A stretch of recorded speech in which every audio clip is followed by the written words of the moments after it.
All right, good evening, everybody. Glad you're here. We're going to call this special meeting of the Gainesville City Commission to order. It is June 14th, 2021. And I think in just a moment I'm going to switch out my mask. But we only have one item on our agenda tonight, neighborhood workshop continuation special meeting. Is there a motion to adopt our agenda? Second. Motion second to adopt our agenda. All in favor say aye. All opposed? Motion passes. And so we're going to get a couple presentations. I think we're going to start off with Sean McDermott from the attorney's office and then go over to Andrew Persons. And then I think if it's, well, I'll tell you what we'll do. We'll take any questions from the commission, any clarifications, things like that. But before any deliberation or motions, we'll go to public comment. And then we'll come back to the commission for deliberations and any action if we deem appropriate. So with that, I will recognize Mr. McDermott, and the floor is yours. Thank you, Mayor and Commissioners. This is Sean. First of all, can everybody hear me okay? Yeah. Okay. My name's Sean McDermott. I'm an assistant city attorney. Yeah, I'm just gonna tee this discussion off mainly because the Department of Sustainable Development had requested me to try to frame this discussion from both a legal standpoint and a practical standpoint before planning kind of takes over and dives right into the nuances of what you all will be discussing tonight. And so with that said, Brittany's going to be sharing the screen because we're going to do this presentation in tandem. And so I'm going to be sharing the screen and I'll just kind of be walking through this. So Screen there? Yeah, can everybody see this? Yes. Okay, great.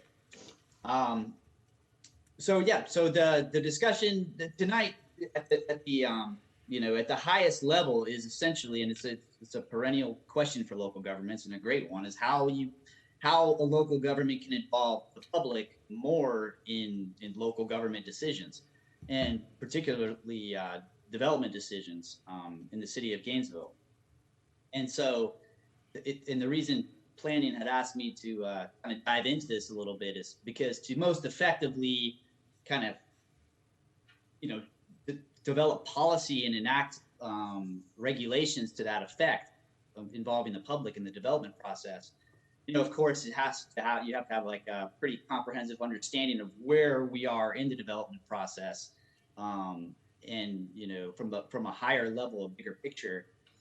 And that's what this slide is trying to do. This, I'll tell you, Andrew, I think several months ago, tried to essentially describe more or less what I'm going to talk about right now.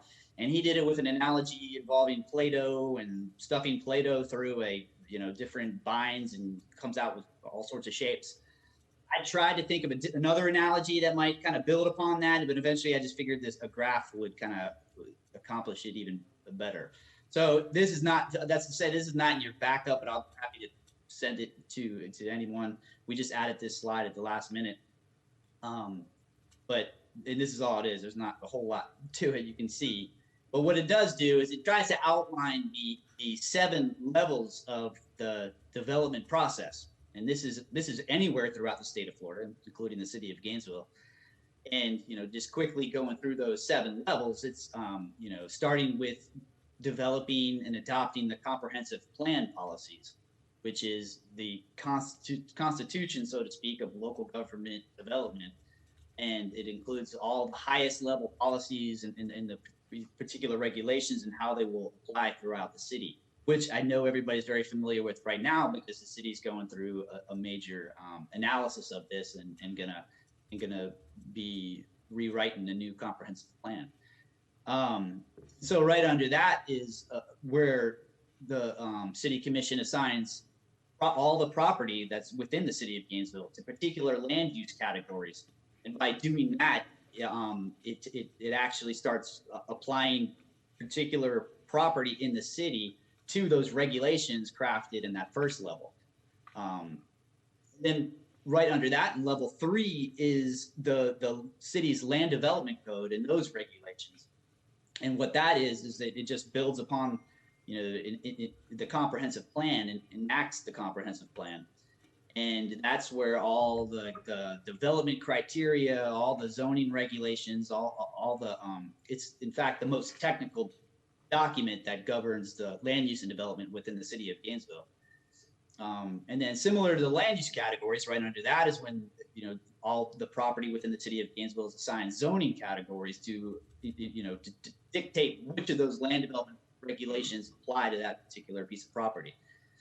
And then underneath that, on level 5, is the subdivision process, which is where plats is another way to talk about subdivisions. It's a synonym, and that's where actual piece of property is divided into different lots and parcels according to the land development code and comprehensive plan, and then recorded in the public records. And then you get down to level 6, and I'll just say the whole discussion tonight is all on this 6th level, the site plan level. And what that is it's just it's when you have a particular piece of property and it's getting into those top 5 levels. It's kind of working those in conjunction, and it dictates in a very technical matter what can be built on a particular piece of property and how it will look. If you just are looking down at a particular site plan, it's just more or less where the buildings and the streets and the sidewalks are all arranged, and how what their massing has to look like, how many floors can it be, what uses can it be, all that kind of technical details on a particular piece of property. And then just under that, the last level of the development process is the building permit level, and that's where cities, the applicant actually applies to the building department, and the building officials analyze the actual building plans and issue permits as appropriate to actually start constructing and actually throughout construction of the buildings and other improvements. The right hand side column is just kind of laying out the different types of decisions that those are. And the big takeaway there is, in general, local governments make 4 different types of decisions, varying from legislative, which is, decisions regarding ad valorem taxes, or, whether the city wants to adopt a new program like a, My Neighborhood program under the GCRA or something to that effect, where those types of decisions are where the city's acting with the most discretion that it holds, that it is only limited by the constitutions, the U.S. Constitution and the state constitution, and then any state law. This is a home rule state, but the legislature can preempt municipalities in certain respects, which is, I think everybody knows, is increasing every year. So those are the limits, but it's open wide. The discretion of the city commission is open wide in those decisions. Zooming all the way down to the 4th level decision, which isn't actually even on here, but that's a ministerial decision. And that's where there's there's zero discretion. That's for instance, if somebody comes in and wants to pay a parking ticket or eliminate a code enforcement lien, and if they're willing to do that, there's no discretion involved. It's kind of like a litmus test. It's just like, oh yeah, we have to, follow through with that transaction. And then one step above that is administrative decisions, which they're not quite the litmus test of decisions with absolutely zero discretion. There is some professional discretion, but there's not much at all. The decision is very constrained, and this is what that funnel shape is trying to dictate there or illustrate, is that as you move down these different levels of the development process, the discretion in that is used in any particular decision is increasingly narrowed to where when you get to that 6th and 7th level there, there's very, very little discretion of what going into that decision.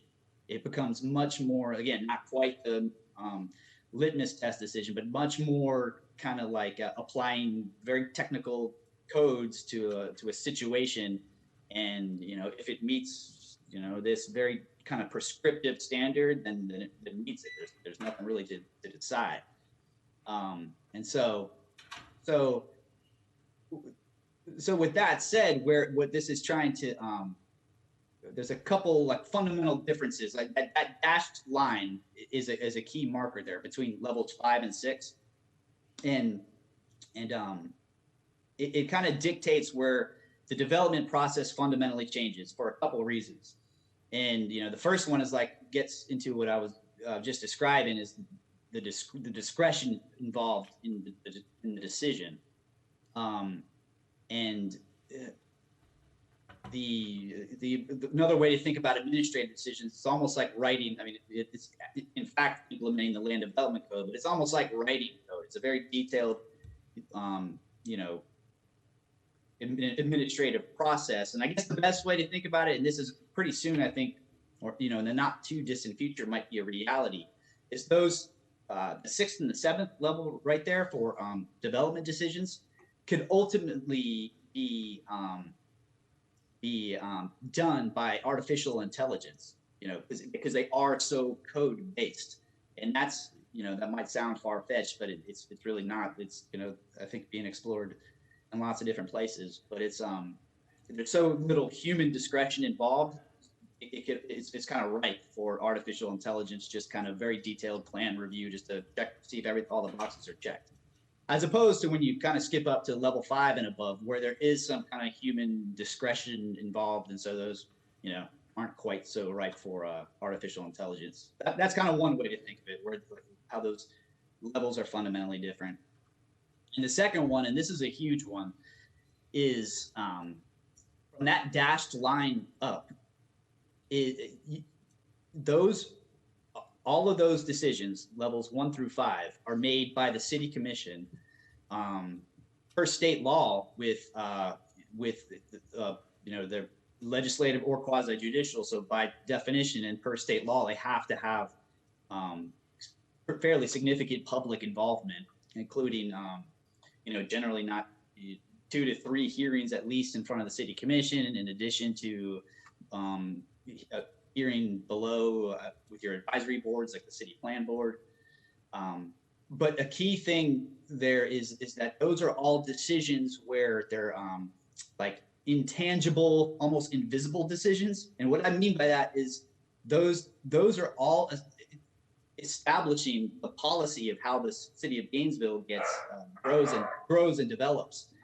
But they're done without any and I'm sorry, my dog is barking in the background.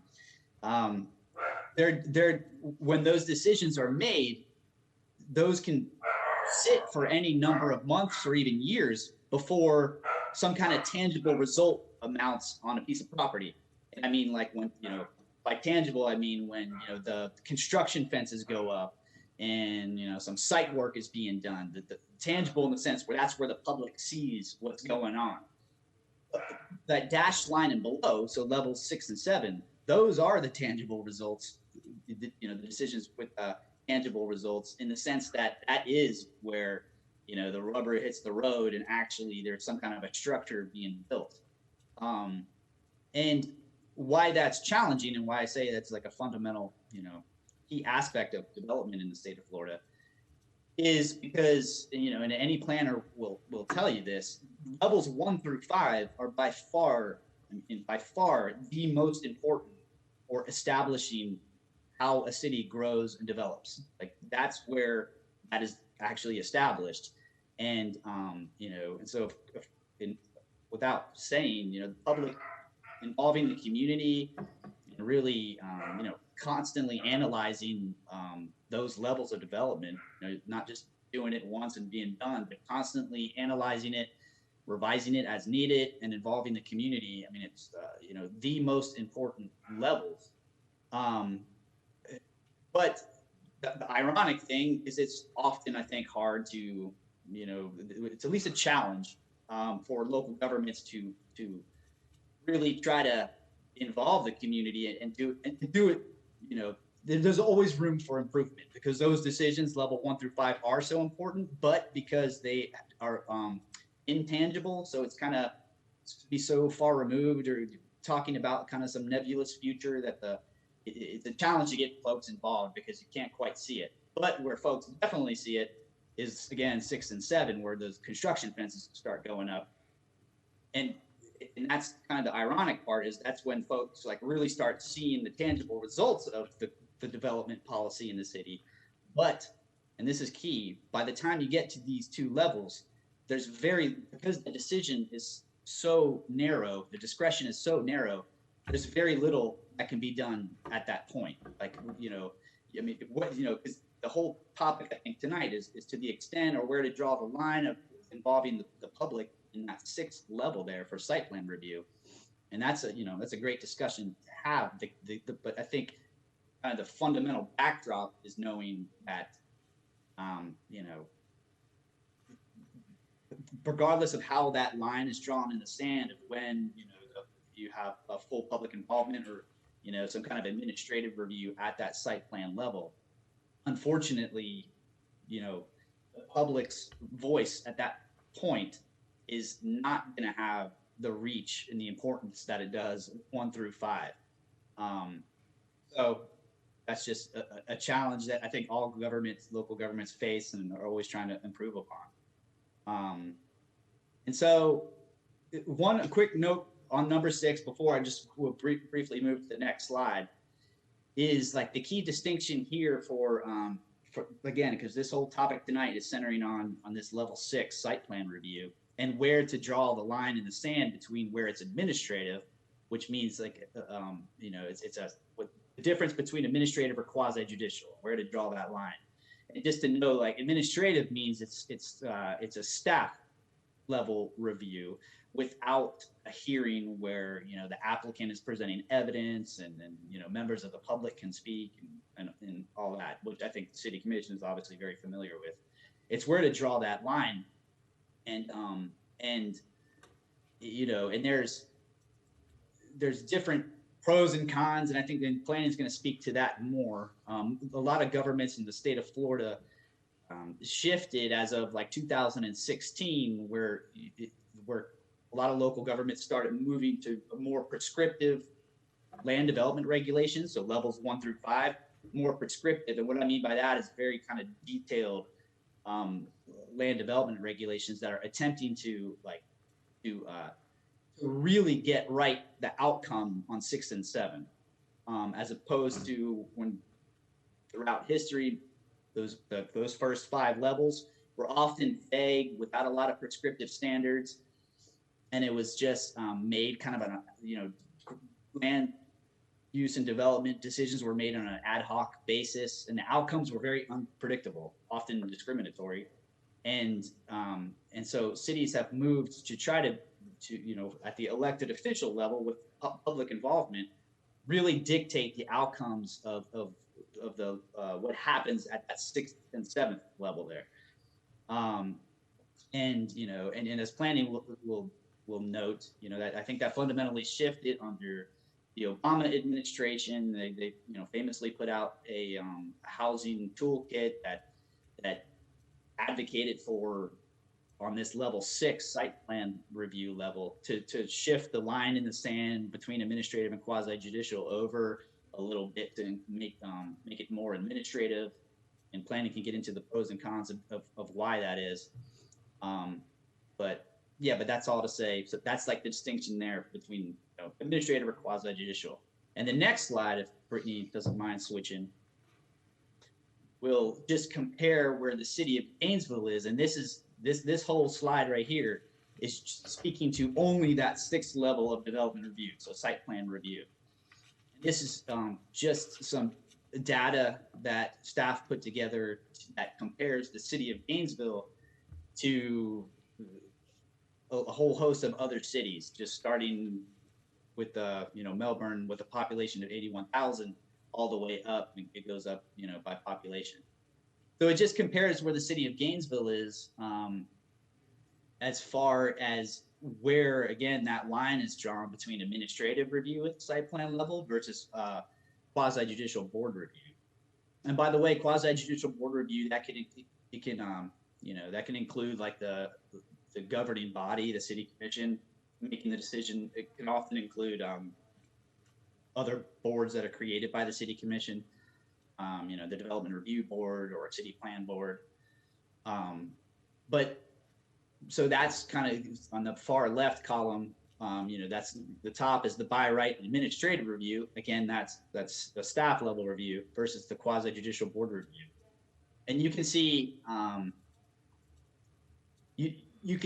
what you can take away from this slide is there's a few municipalities that do not provide any by right administrative review, and they make all of their site planning decisions at the quasi judicial board level. There's a few, or four I think it is, that don't do any quasi judicial board review for their site plan decisions, and it's all by right administrative review. And then there's several, the majority, that does some kind of mix. So they draw a line in the sand between doing some by right versus quasi judicial for site plan review. And what you can see is most of them that have draw where to draw the line in the sand. It's all dictated by local preference. Really, there's no magic bullet of like where to do it. It's all just where those municipalities decided was best. But a common theme you can see, there's a lot of them do it by size, and you can see just by taking a quick look at where they particularly drew the line in the sand based on size. It's all over the place. Some of them are when it's 80 acres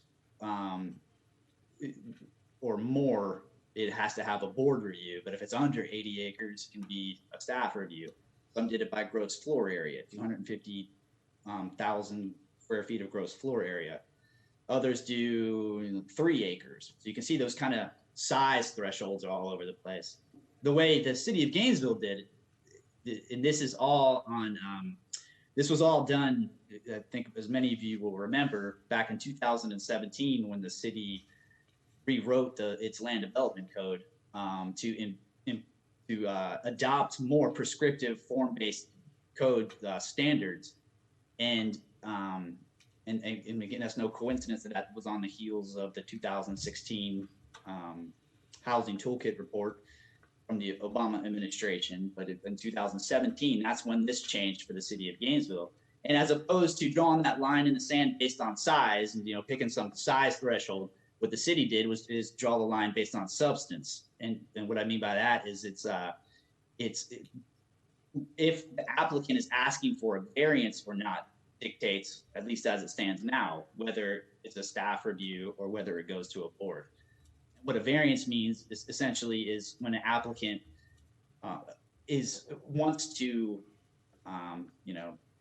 not meet some standard in the land development code. So there's some standard in land development code that they just kind of want to get around, for lack of a better way to put that. And so they want an exception for themselves for that a particular code requirement.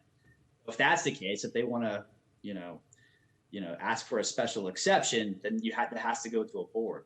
But if their application, they're not asking, they're perfectly willing to meet all the land development regulations that the city has adopted without any kind of special exception for them, then that can be the staff level review.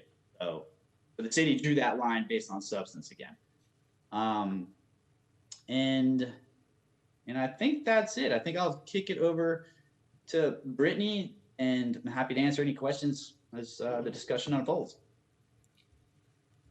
Yeah, thanks, Sean. Good evening. This is Brittany McMullen, planner with the Department of Sustainable Development. So this is a summary slide, pretty much summarizing the data that Sean was just talking about on the previous slide. So kind of to summarize the research that was done, and this request, this was a research request that came out of the last city commission meeting that we had on this topic. The commission did review this proposed text change back in March, and there were 2 research questions that came out of that meeting. So the first question was to basically look at what other cities in Florida do for development review in terms of major development plans. And as Sean mentioned, you know, the thresholds that different cities draw vary greatly by the location. So we tried to break it down in terms of,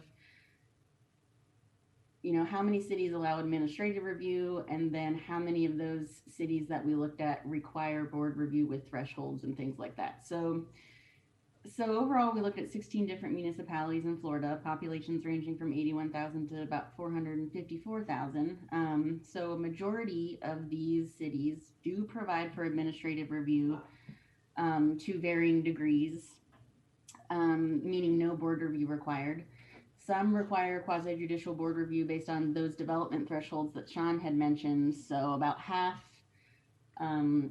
do require board review with thresholds that could be building square footage, property acreage, or number of units. And to kind of put that into perspective with major development plans in Gainesville, major development plans constitute developments that are more than 100 new multifamily dwelling units, more than 50,000 square feet of building area, or parking areas that include more than 100 new parking spaces, or the addition of more than 50,000 square feet of impervious area. And I'd be happy to pull up that code section if you want to reference those numbers later. But just to kind of put that into perspective, these are the types of thresholds that we're talking about. So about half of the communities that we looked at do require board approval when meeting those thresholds. As Sean mentioned, Gainesville just requires board review if variances are requested. And then there were 4 cities out of the 16 that we found allow for all administrative reviews regardless of the threshold.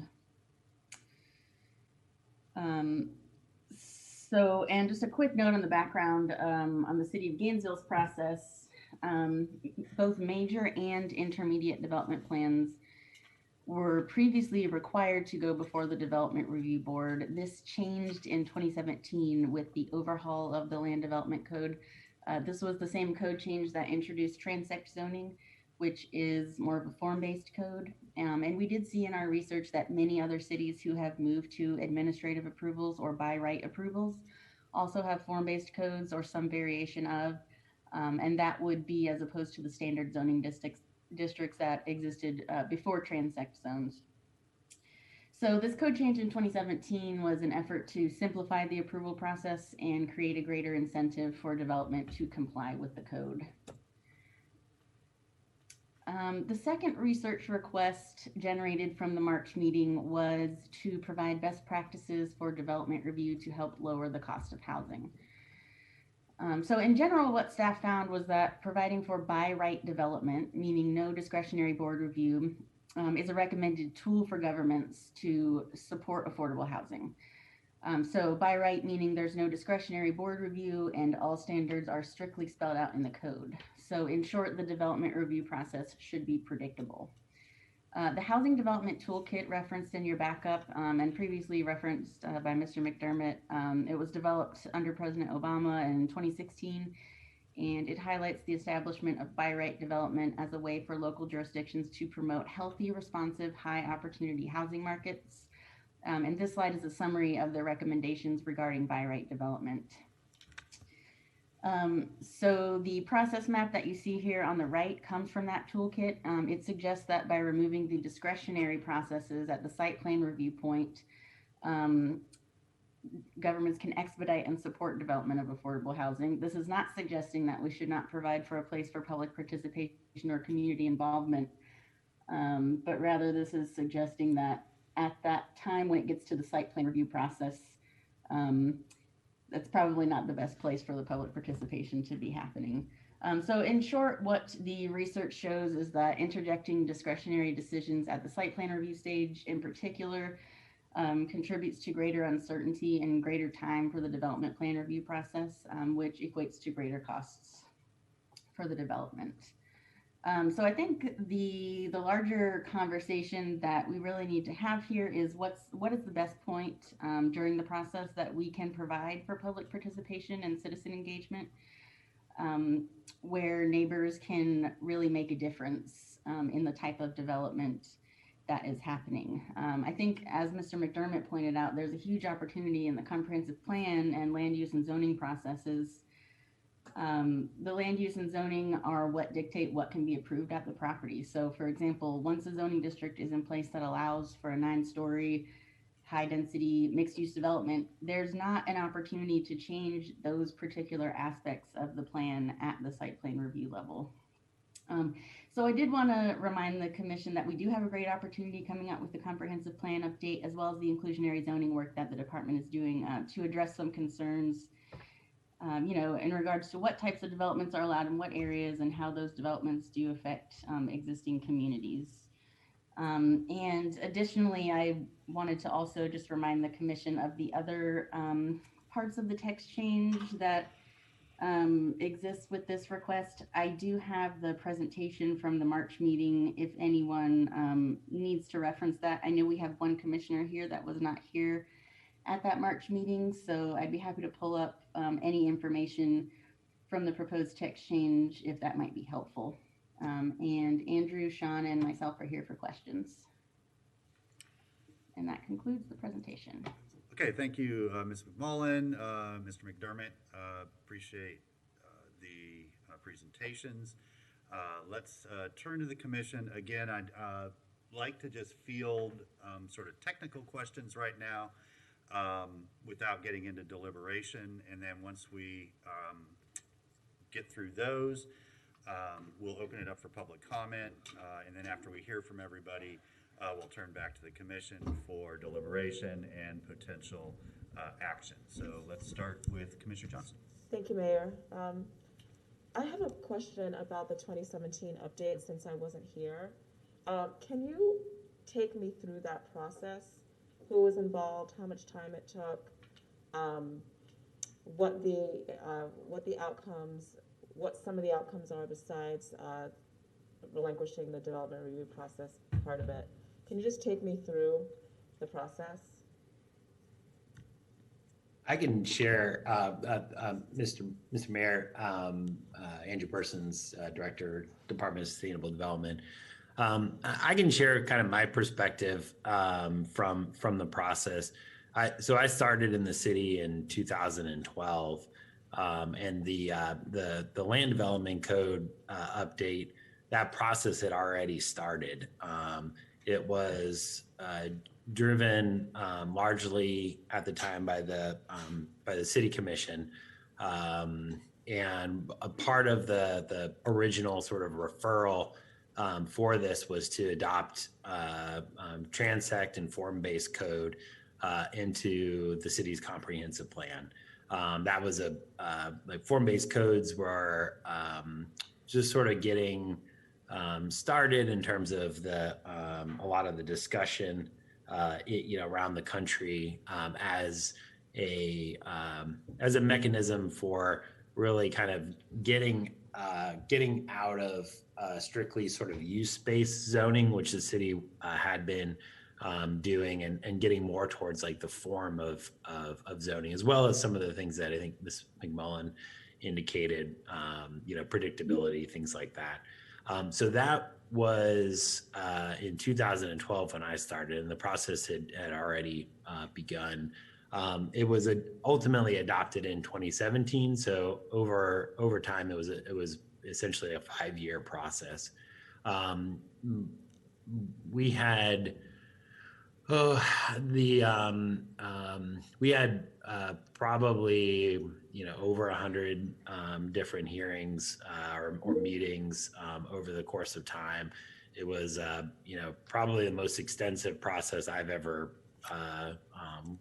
worked on in my entire career, and I actually wasn't even the project lead for most of it. But it affected, I think, largely, several thousand properties overall. It eliminated all of the city's sort of patchwork of special area plans that had been sort of strewn or arranged around different parts of the kind of core areas of the city. It made some changes to both the overall sort of zoning. We eliminated a bunch of zoning districts. We added new zoning districts. It changed some of the height and density limits in different parts of the city. It added additional development compatibility provisions. Andrew, can I interrupt you for a second, just so that I can just so I can get some clarification? Are you talking about the time period before 2017, leading up to 2017? Or are you talking about just 2017 right now? No, everything from basically like the start to 2017 when it was ultimately adopted. Adopted in 2017. Okay. Right, exactly. Because it both changed the regulations, the land development code, but it also rezoned rezoned property at the same time. So that was it was one process. It did. There was right. not a separate process that happened in 2017. No, it was the whole because the changing the code also meant that as I said, there's zoning districts and special area plans that were being eliminated or consolidated, or new ones were created. So it was both. There was one process for the whole like 5 years essentially, but it had different sort of aspects of it. It had a comprehensive plan aspect. It had a land use aspect. It had a land development code, and it also had a zoning piece to it. But it was all one process from 2011 basically to 2017. Thanks. And in part of what we're here tonight, it also remade the development review process to what Mr. McDermott and Ms. McMullen described. Thank you. Are you good? Yeah, I am for now. Okay. Thanks. Any other questions from the commission at this time? Okay, so let's go out then for public comment. I understand there is at least one person downstairs watching that would like to make public comment. So this would be a good time to make your way up. And when you get upstairs, we'll take your comment so then you can go back down and continue watching. And what I like to do is alternate between in chamber and virtually, so we can give the amazing Ms. Molden a chance to clean the area in between speakers. So Larry, just to give you a heads up, we're about to start our public comment period. But Yes, sir. We'll start with Mr. Blount here in the chamber, and then I'll turn it over to you in a few minutes. Mr. Blount, welcome. Thank you. 140 plus years is certainly enough time to recognize an existing neighborhood. A neighborhood that is distinct in its scope, scale, and style, like Fifth Avenue neighborhood. That is the sort of entity that your own comprehensive plan talks about respecting. It says that development shall honor the scale and scope of an existing neighborhood. And I hope we'll agree 140 plus years is existing. A neighborhood where people were corralled into and yet built an internally prosperous community doing by, of, and for themselves. So it certainly deserves to be honored. Yet some things are happening in Fifth Avenue neighborhood that absolutely turn that on its head, directly the opposite. And here's what's said by city legal about a meeting with people objecting to that development and what's called the Technical Review Committee, the committee that passes through things that don't have to come to public hearing. In an effort to facilitate the most helpful and informative discussion, including with questions and concerns that are beyond staff's very limited scope, of whether a particular site plan meets the prescriptive regulations of the Land Development Code, whether a particular site plan meets the prescriptive regulation of the Land Development Code. If the persons on TRC don't possess that skill, what are they doing there? What is their qualification to make decisions on this level? They're apparently not qualified for the task they're charged to do. So what are the principles they are basing it on? Is it any developer arrives spending money, we make it a go? I think that's a big part of it. And you mentioned the program that the previous Democratic president tried to launch on housing. Unfortunately, the Democratic Party had the arrogance that the next president would naturally be a Democrat. And that program, once the opposite party took over, was immediately flicked off like a switch. But it is coming back in the resuscitated HUD. What was the other thing? Oh, your chart about the comparisons of different cities. What Gainesville has as a hurdle in that process is a bunny in the track at a steeplechase. As barriers go, it is frivolous.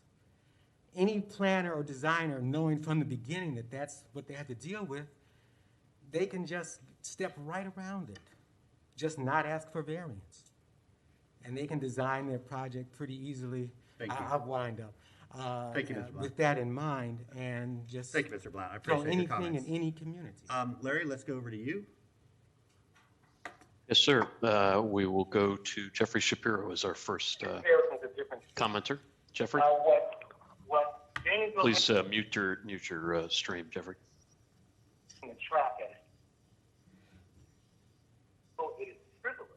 Jeffrey, you're live in the meeting. Go ahead.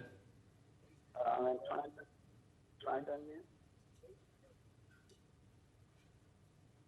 Jeffrey, you're live in the chamber. Go ahead.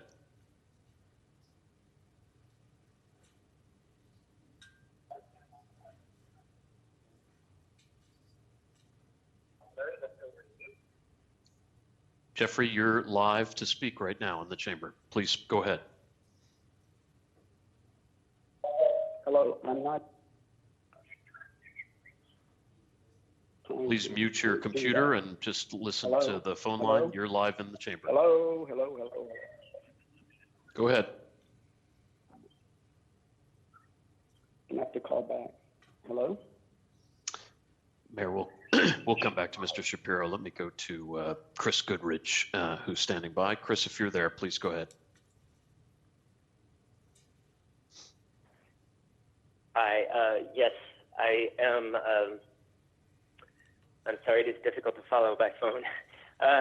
Yes, I just wanted to comment about the notion of the public process, and I'm not sure if these slides are just for what's meant to happen for developments by right or with land use changes. It's a little bit unclear to me what the intent is, but I live in suburban Heights and was affected by the recent commission decision on that corner with the former St. Michael's property, and everyone was just shocked by the change at the last minute. I was one of several residents who participated in a lot of public involvement with the developer and with discussions with city staff, including Mr. Persons, and all of that was just thrown out the window in the commission meeting. And so I just, I don't know what, I guess I don't know what the purpose is. If we're going to have public involvement in steps 1 through 5 or in part of the land use hearing, what does any of that matter in the end if the public's input isn't considered? I guess it feels lost in the process, and I think that the review by the city staff as well becomes lost in the process with that kind of change. And that's really all my comment today. Okay, thank you. Let's go to the next speaker. Let's take folks that came up from downstairs, so you can go take another seat. Well, we don't want folks just standing, so especially in the doorway. So if you want to come make your comments, and then you can go rejoin. I'll wait outside. Okay, sure. Ms. Gary, you want to go? Welcome. Yes, sir. I'm Janice Gary. I'm with Oakview Neighborhood. Thank you for having me tonight. Citizen-centered, people empowered. That's what I see When I open the city website, that's what I see when I'm traveling, and I see city vehicles. That is not what I have experienced through the Seminary Lane development. What I have learned through my participation in the quasi-judicial system is that technicalities are not black and white. Technicalities are open to subjectivity and interpretation, and often those interpretations favor the developer rather than the citizens. While we can all argue the technicalities, actually, much to my surprise, we cannot argue the optics of our city blessing a developer taking over a long-standing neighborhood in our city. We especially cannot defend that when our city is voicing social justice and correcting opportunity disparity. There is no way to defend that by what happened with Seminary Lane. I am inadequately prepared or knowledgeable about the technicalities of how to fix this, but I agree that we need broader dissemination of public input, broader dissemination of notification. Our city staff should not, behind closed doors, be able to approve a massive development that is clearly luxury student housing and not intended for the residents of that neighborhood. I don't know how to fix this, but there are a lot of smart people here. And I would very much appreciate it if we could come up with a process that does not inaugurate a condescending and combative attitude from a city attorney with the citizens of this city. Thank you. Thank you, Ms. Gary. Larry, back over to you. Thanks, Mayor. We're going to try Jeffrey Shapiro once more. Mr. Shapiro, go ahead. Okay, I'm here. Yes, I have comments regarding the process. I heard part of what Ms. Gary had to say, and I want to follow up on that. I think that things went awry, first with Gainesville Rise, and then with Seminary Lane. I don't understand why. I'd like to know a little bit more about why that happened. But it seemed to me that by right simply took over the process. There was nothing that the comp plan or the LDC regs could do to rectify the problems that arose in terms of public involvement. The involvement, I was rather involved in the Gainesville Rise, and it didn't work well. The procedures somehow were not done correctly, and the workshops were meaningless. So then along came Seminary Lane, and it seemed like all the decisions were made. And then the public heard about them. And there was really no room for input. The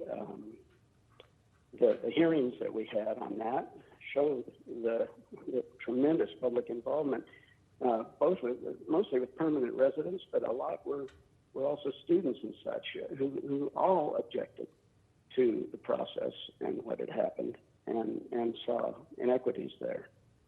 As Mr. Blount pointed out, that the inequities are clear. So we need something like what Commissioner Johnson proposes. I strongly ask you to listen to that and to incorporate that into your deliberations, because that's extremely important to somehow get public involvement much more involved than it has been in some way at some level. And I can understand the procedures, the 1 through 7 procedures that are depended upon to produce good by right, as they say, development. But by right sounds like developers have the right to develop, and they have the right to develop the way they want. The department, the planning department, has not been able to change that in any significant way. So that's about all I had to say. I want the commission to pay attention because it's the public that determines who we elect. And I think we've elected great people, but I don't think that somehow you've been able to do the right thing. Thank you. Okay, thank you. Could we have the next speaker inside chambers, please? Welcome. Good afternoon. I don't believe there's a sign-in sheet, so it's kind of No, there's, yeah. popcorn style. My name is Mary Fukuyama. I live in the Southeast Historic District near the McRory Community Garden, adjacent to the Power District. I'm enthusiastic about supporting Commissioner Johnson's proposals to get public input regarding development that is near to where we live. It only makes common sense. I don't know where it fits into the structure that was outlaid with 7 layers, but I think it needs to be clearer to the common person.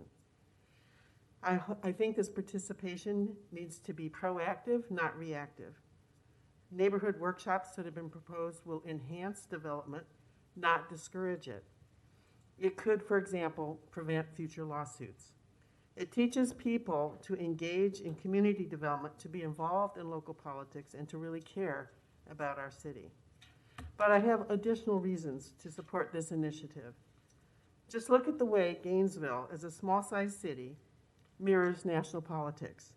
On the one hand, we want people to be involved in important matters that affect our daily lives. Get out the vote. This is what makes our country a democracy. On the other hand, there are a few in power who would like to keep it simple, make decisions for the community without input, and who would rely upon paid staff to manage the way our town looks, who want to put profits over people. This path is a slippery slope towards authoritarianism. Do you not see the parallels? So the process is cumbersome. Yes, it takes time. Yes, people will get annoyed, but it is worth it. Because if you deem the masses as irrelevant, people suffer from learned helplessness. The rich get richer and the poor get poorer. Our society breaks down, our infrastructures fail. It's not a pretty sight. I think Gainesville can do better. So please, city commissioners, I ask you to do the right thing and to approve these proposals. Thank you. Thank you. Larry, back over to you. Thanks, Mayor. We've got Maureen Rushley on the line. Maureen? Hello. Hello, Commissioners. I must add my support for Commissioner Johnson's assertion that we need a transparent public process. Can you hear me? Yes. Hello? Okay. Via the Development Review Board for major and intermediate development, and all major developments should be brought to the Commission for approval. In addition, with all due respect, Commissioners, I've asked nicely 4 times over several years, begged once, and now I'm challenging you.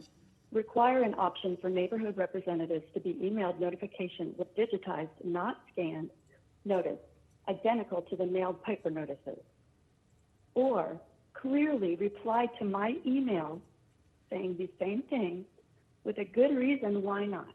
And also, please tell us in this venue why you won't do that. Do you honestly expect us to carry that little piece of paper door to door? I have sent you wording for this to be added to the neighborhood workshop amendment under neighborhood workshop requirements as an addition to number 1. My addition is in blue. Neighborhood workshop requirements. A applicant shall provide the opportunity for a workshop to inform neighboring property owners of the proposed application. The workshop shall be held in location generally near the subject property and shall be held in a facility that is ADA compliant. The applicant, number 1, the applicant shall provide notification by mail to all owners of property located within 400 feet of the subject property and to all neighborhood associations registered with the city and located within 1/2 mile of the property. In addition, I implore you to please include this. An email notice shall be sent with digital attachment identical to paper notice to all these recipients and all neighborhood associations registered within the city with email addresses on file. And then what they have goes on to say the city manager or designee shall provide mailing labels. And I implore you again to add these 3 words and email addresses to the applicant. That's the very short addition that I asked you again to include in your neighborhood notification process. If you all again fail to pass this simple provision into the amendments, it will be crystal clear that you are not really interested in informing the public or hearing our input. I trust you all will finally do the right thing this time. Commissioner Johnson, thank you so much for giving us this chance. I think you can tell, and everybody else who is listening, all of the callers and commenters have been in accord on this. And I want to echo the caution against the slippery slope of authoritarianism that we have been tumbling down for the last few years. Thank you very much. Commissioner, I want to thank you for giving us this chance, and I hope that your colleagues will all do the same. Thank you very much. Thank you. Next speaker in chambers, please. I'm Robert Mounts, speaking on behalf of myself and the University Park Neighborhood Association. First, Mr. Mayor, I would like to place 4 documents into the record that are placed at the clerk's empty desk. Don't know how to do that, but they're the letter from Terrell Arline dated February 5th, 2021, an excerpt of the 2nd District Court of Appeal decision in the Charlotte County case that he cites, and a copy of the EPNA's letter of June 9th, 2021, as well as a copy of my remarks tonight. Next, I would like to read 2 key passages from the court's decision. When, as here, public officials delegate their fact-finding duties and decision-making authority to a committee of staff members, these individuals no longer function as staff members, but stand in shoes of such public officials insofar as application of government and sunshine law is concerned. And they go on to say, because the authority of final project approval has been delegated to the DRC, their Development Review Committee, by Charlotte County Ordinance, county staff members who serve on the DRC function as public officials. Hence, any DRC meeting at which quasi-judicial action will be taken is subject to Florida's Sunshine Law. This is the same authority given to our Technical Review Committee, or TRC, which allows final approval of development plans by staff review only without a public hearing. In short, every development plan approved by our TRC is subject to challenge for violation of the Sunshine Law. I believe that what Mr. Arline meant when he wrote that this system was perhaps unconstitutional is that it is a denial of due process of law. In our common law system, we are governed by both statutory and case law, that is, the rulings and precedents provided by court decisions. You might be able to claim ignorance of a court decision, although ignorance of the law is no excuse, but confronted with a court decision so obviously on point as the Charlotte County case, the city's continued refusal to comply with the law would be both willful and flagrant. The city's obligation to follow the law starts now. You don't really need to pass an ordinance to do so, although Commissioner Johnson's proposed amendment requiring greater public participation, which also contemplates some sort of board approval, is a step in the right direction and should be passed. Lastly, some push back on a requirement for board approval in March, but the buy right process heralded in the backed up as best practice to lower the cost of housing relies on a false premise.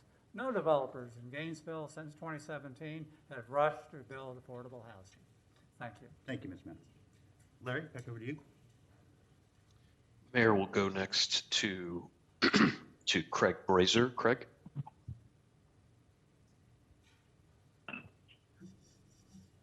Good evening, Mr. Mayor and commissioners.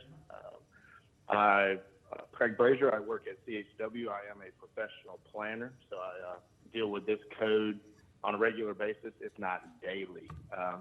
I would request and encourage you to remove the changes that are being proposed to the development review process. These changes, which you moved away from, as you heard staff say, back in 2017, I think that was the correct decision, but you were to go back, it adds additional time and cost to a process without really adding any benefit. It doesn't make the process better. As you've heard your staff explain, at this point in the process of development review, plans are being reviewed for consistency with the land development code. There's not a whole lot of personal opinion or sway involved at that point. It is or it isn't. And your professional staff is far more capable of making that decision than the general public could influence. In addition to planning staff, it's reviewed by Public Works, it's reviewed by GRU, it's reviewed by Mobility and Transportation, all of whom are experts and specialists in their field. It's not removing the requirement for a neighborhood workshop either. So also by the time projects get to development review, they've already been through other applications that require public hearings and neighborhood workshops. So we're not eliminating chance for public input. It's just streamlining a process at the end of the road. So I would encourage you to remove those proposed changes. Mr. Mayor and Commissioners, I believe you also received a letter from BANSYS outlining some additional points on the additional text changes to the public participation report. I would ask that you consider any of those comments and those proposed recommendations in any motion that you make. So with that, I appreciate the opportunity to provide comments. Thank you. Okay, thank you. Could we have our next speaker inside chambers, please?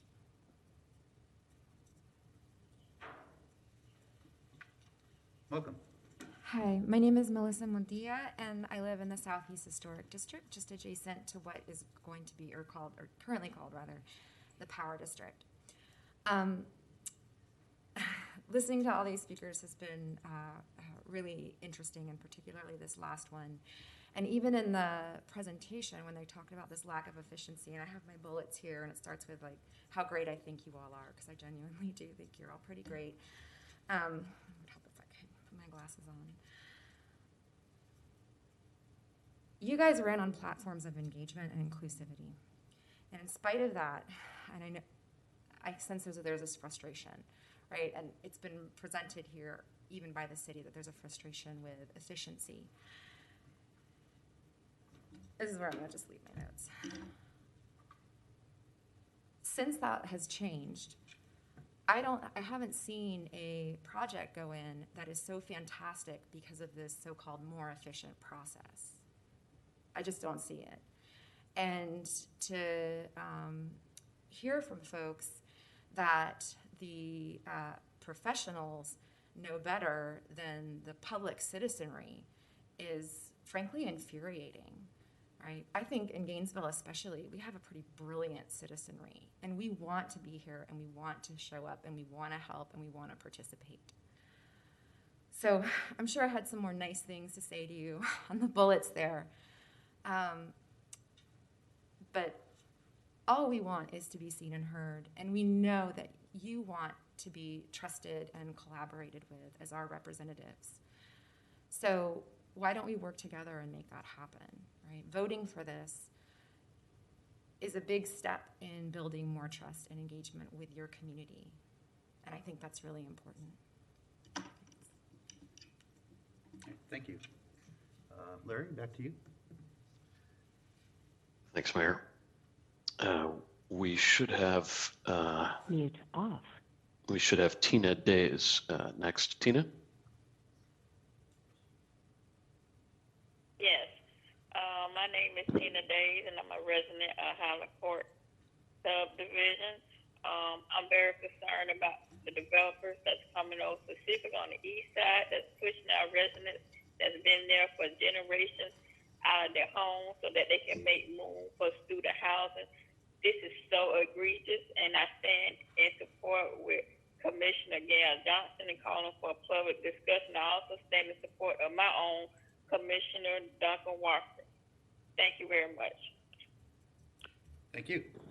Next speaker in chambers, please. Anybody else wish to speak?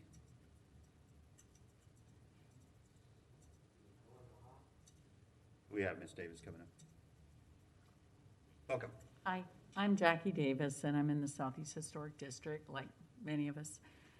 And I know that our city manager likes to use the term neighbor rather than citizen. And just as a neighbor, if I was going to sell my property or make changes, I would let my neighbors know. And I would hope that the city would be good neighbors also and let us know when they make changes in our neighborhood. That's all. I support Gail. Thank you. Larry, back to you. Mayor, Ann Atwater on the line. Ann? Hi, hello. Can y'all hear me? Yes.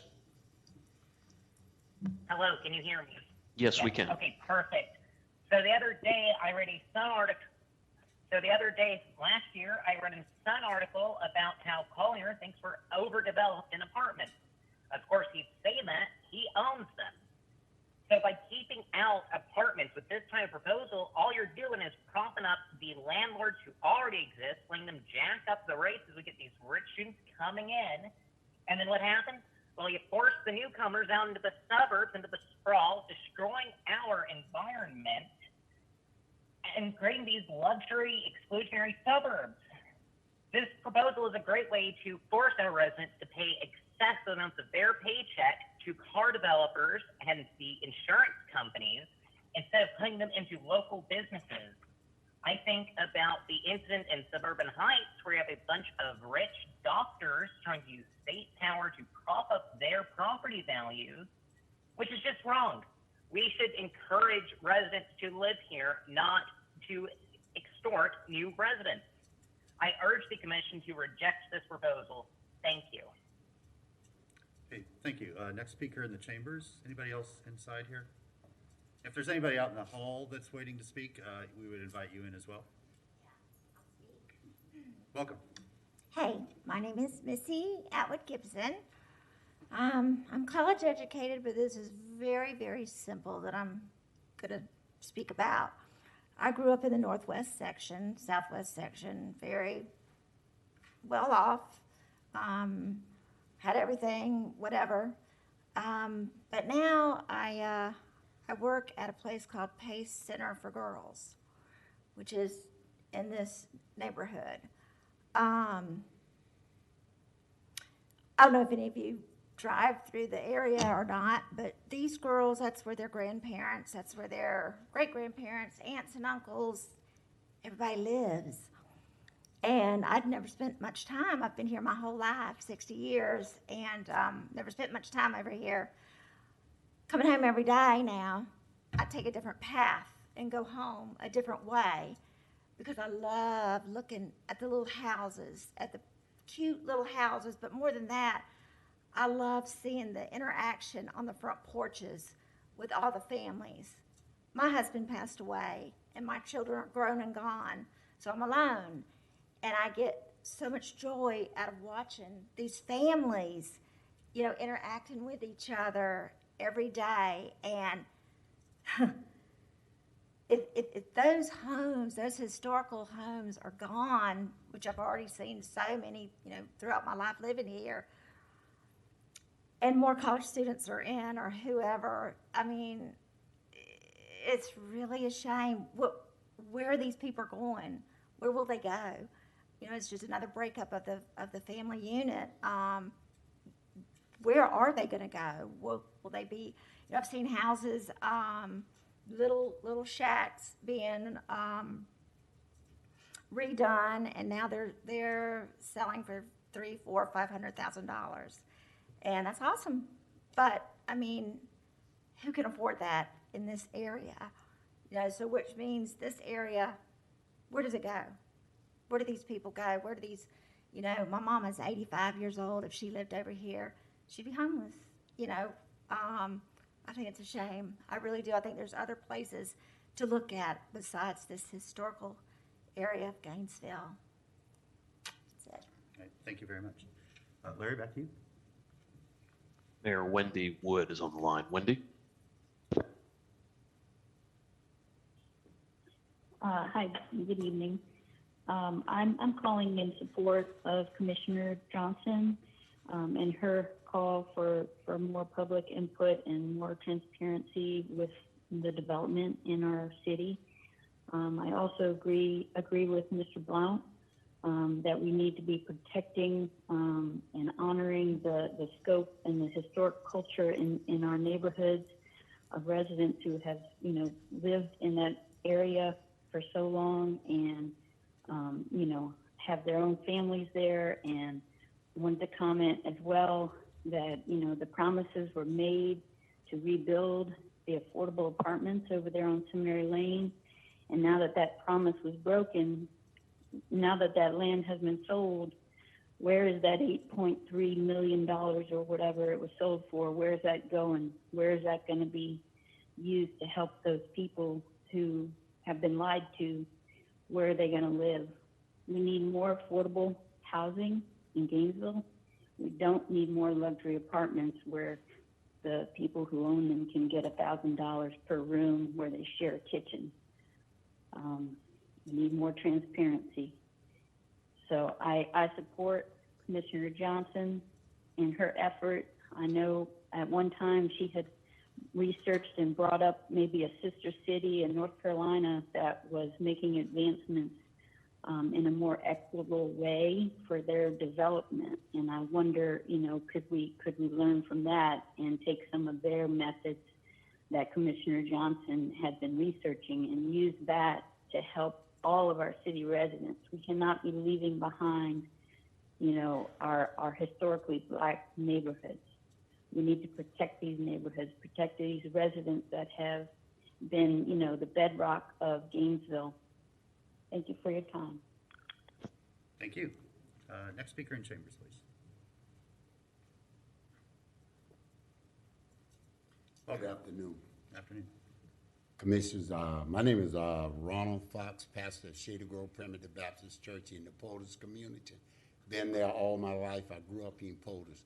And we were told at one point that the decisions that would be made, we would be notified and we would have a meeting to discuss and talk about this. Now you look around, it's being overtaken by many dormitories with no say-so at all, even the parking area.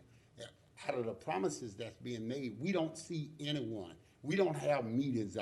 If we don't try to come together, we have no support from the commissioners. And it's all about what the builders want, what someone else's want. It's not about the community. That neighborhood has been a family from the 1800s, even when that church was purchased back in 1984. It has been a community church. And with what's going on now, it want to be overtaken. The whole community need to be overtaken. And I think that we should, going with Commissioner Johnson, we should have a say-so in everything that happens in that neighborhood. It's been a lot of families destroyed and just everything was taken. And it's time for us to have something to say. Thank you. Larry, back to you. Thanks, Mayor. Stephanie Birch on the line. Stephanie? Hi, my name is Stephanie Birch, and I'm a concerned citizen, and I would like to express my support for Commissioner Johnson's proposal. I beg the question, what possible benefit can there be to deny the people an honest and fair opportunity to democratic participation in each and every phase of major development projects? It may be easier, it may be quicker, and it may be cheaper, but fast and easy is never the way to create justice and equity, especially across a city that is so deeply lacking in both. And what of cost? I've heard that mentioned tonight. We've heard especially mentions of vague financial burden, but what of human cost? Especially by continuing to silence the populace. I echo the comments of another person who spoke about trust, the human cost of trust and breaching that trust, but also the human cost of people losing their homes, their neighborhoods, and their way of life by encroaching development that continues to gentrify and studentify and what's the other thing I can't read my own handwriting. but to displace families from their communities. And unfortunately, in this city, doesn't have much of it, especially in historically Black communities where families are continuing to be pushed out little by little, where the way of life, the community, the neighborhood no longer resembles what it used to. And the city, the commissioners, you have a responsibility. What is there to gain by not allowing the city or the people to be to participate in all phases? What is there to hide? Thank you. Thank you. Next speaker in chambers, please. Welcome. Hi, my name is Celia Chapman, and I am privileged to live in the historical district in southeast Gainesville, and I fully support Commissioner Johnson's proposal to require community input. We need the opportunity for tangible public involvement in changes to properties in our neighborhood. I love Gainesville. I brag about it all the time. And I'm asking you what you want your legacy to be. Are you going to be the group of people that says, neighbors, we don't want to listen to you. We have staff to make the decisions about your property. So please consider Commissioner Johnson's request and make it so we can have input what happens in our neighborhoods. Thank you. Thank you. Larry? Thanks, Mayor. Francesca Violich. Francesca? Good evening. My husband and I moved here 2 years ago, and one of the things that I was so excited about when we decided on Gainesville, and one of the reasons we moved here is as I did my research, there were 5 local historic districts in the city, and I was thrilled coming from Miami, where we had lived for over 30 years, and where we saw development destroy districts in Coconut Grove, the West Grove, which was predominantly Black grove, part of the city. Now when we go down, there are condominiums getting ready to march down the center of that West Grove, that neighborhood. So we've seen this before, and we are really shocked that this city has its arms open to developers in such an obvious way.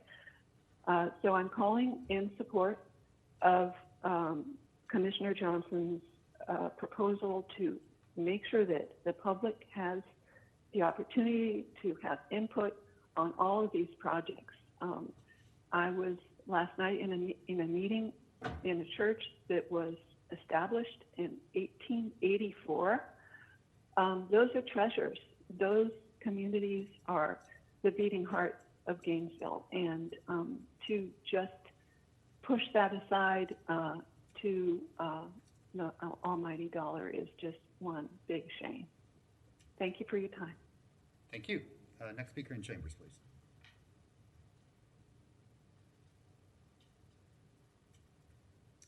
Welcome. Hi, I'm Fraley Krause, and I wasn't planning on speaking today, but I just felt the need to because I think there's a voice that's missing, and it's the former student voice.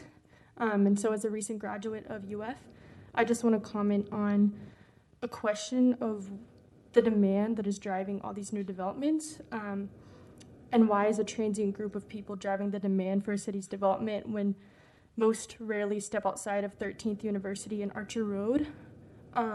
And yeah, I am choosing to stay in Gainesville because of the impact that I had from spaces like the Thomas Center and the Duck Pond area and the historic districts. I'm not choosing to stay in Gainesville because of the impact that the luxury apartments had on me and the impact that all these new spaces have had on me. And now in my first year post-grad, I've chosen to live in the Northeast Neighbors area because of the rich cultural diversity that is there and because of how that has formed me and how I've seen it formed my friends. And I mean, the truth of the matter here is that a voice is being amplified that might possess wealth, that might possess power, and at the expense of a voice that maybe might not have that same wealth or that same power.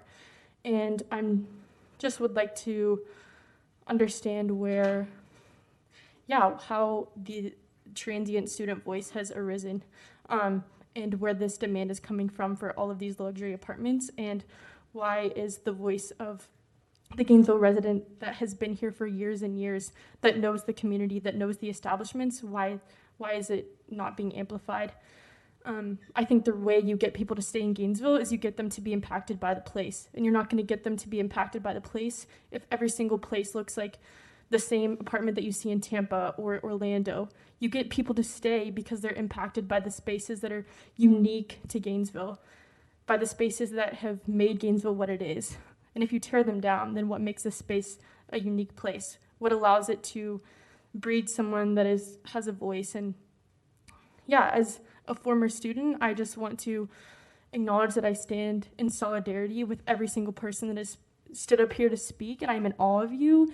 And I just implore other students to educate yourselves on what is happening and don't buy in and don't be just another voice of the demand for these spaces, and to instead speak against what is happening and get involved in the community.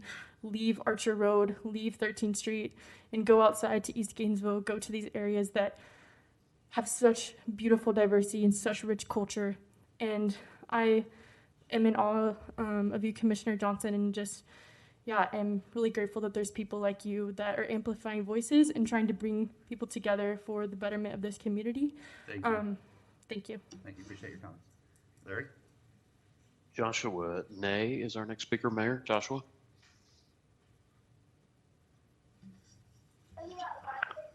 Hello, my name is Joshua Nay. I've lived in Gainesville for 27 years now. That's embarrassing. And I have three children that attend public schools. I've been listening to the commentators, many of the same commentators that came out against the incremental step of GNV Rise. I hear what everyone is against, but I'm still wondering what people are for. What do you envision the city looking like in 10, 20, 40 years? We can't keep the city in amber, frozen in some mythological time that never existed. Me, I would love to see the continuation of the development of dense housing along transit corridors and near job centers for all. If you're not for increasing density and for non-auto transportation options, you're not really for preserving the environment. Suburban Heights residents who helped develop a plan that would include a wall between their housing and the new development isn't a plan to make a walkable community. I heard those people telling, we have a walkable community. You don't have a walkable community if you can't walk to places. If you can't walk to that Publix because there's a traffic sewer between you and that Publix, or to upper crust because there's all these lanes, you're not creating a walkable community. I'm sorry to tell you that. They wanted a wall because it's about keeping the other out of their development. Voting to make development harder isn't going to make housing more affordable. Thank you. Thank you. Next speaker in chamber, please. Anybody else? Welcome.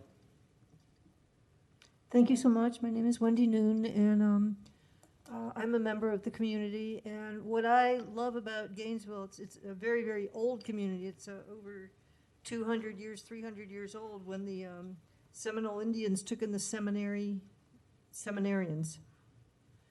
and kept them as monk, family, teaching the right way to live, with family and the community takes care of each other. It's something that we who have been floating through life in the United States don't have. We don't have roots. We want to come and see what it's like when people do have roots.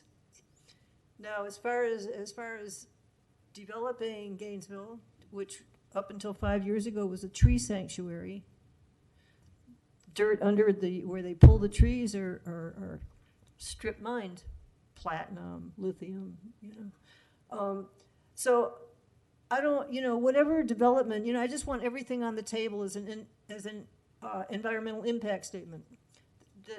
That the people here need to be able to, if developers want to develop, the people should be, see what they want to develop, and say this fits in here, this fits in there, but make it fit in. It's an atrocity what's on 13th and University. You can't see the kids, there's no underpass, there's no overpass anywhere in Gainesville. There's no garbage cans, there's no benches. The place has gone from a really sweet little town to just an absurd.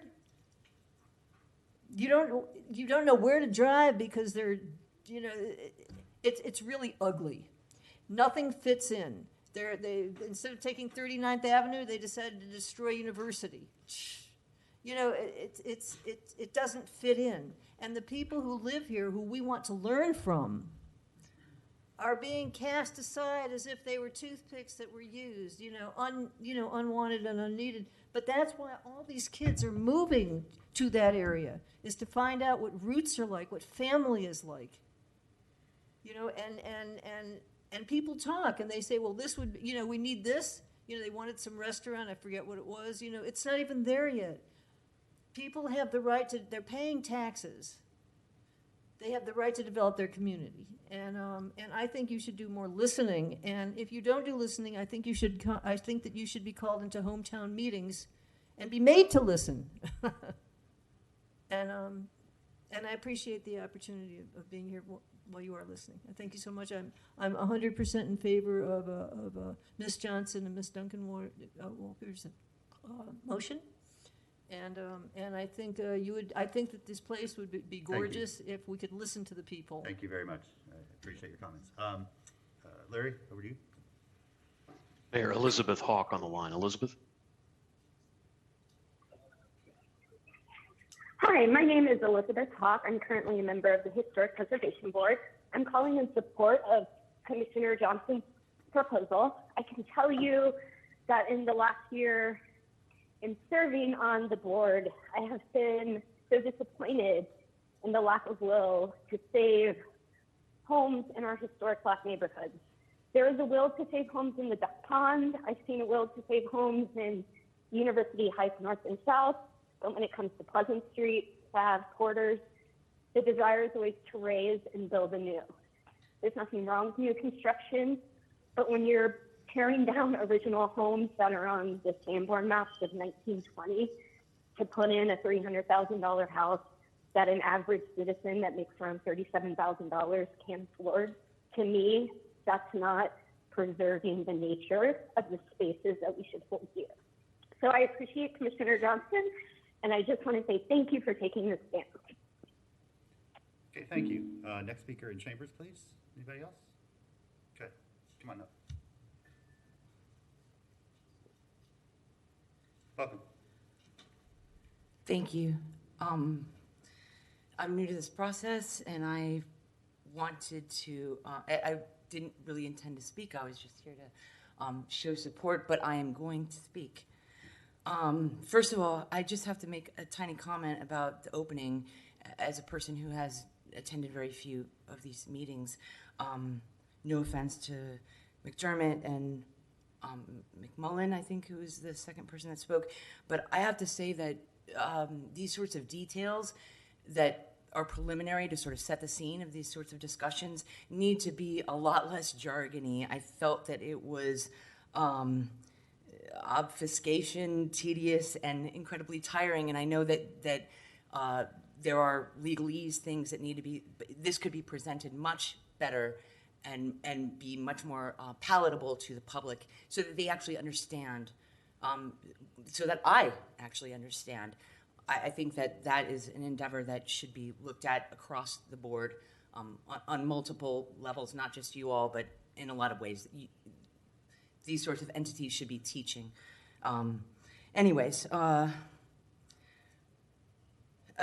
In particular, also with that the opening presentation, the comparison with other cities in Florida, the thresholds, board approval, this sort of stuff. I understand the notion of comparing, but Gainesville is not really comparable to, let's say, Tampa, Jacksonville, these sorts of things. These sorts of studies don't resonate with me either. I want to know a study that happens inside of Gainesville, that we can talk to the people of Gainesville and then move it into a framework that's usable. Gail asked, take me through the process and then I have some notes about the zoning and the reshaping of things, the hearings, the meetings, the elimination of city special area plans, zoning changes, height, density, all this between 2011 and 2017, all one big process, which I've been living here and working here, and I was not brought into that process. You know, a certain amount of that is on me, but I think a certain amount of that is on you all as a body.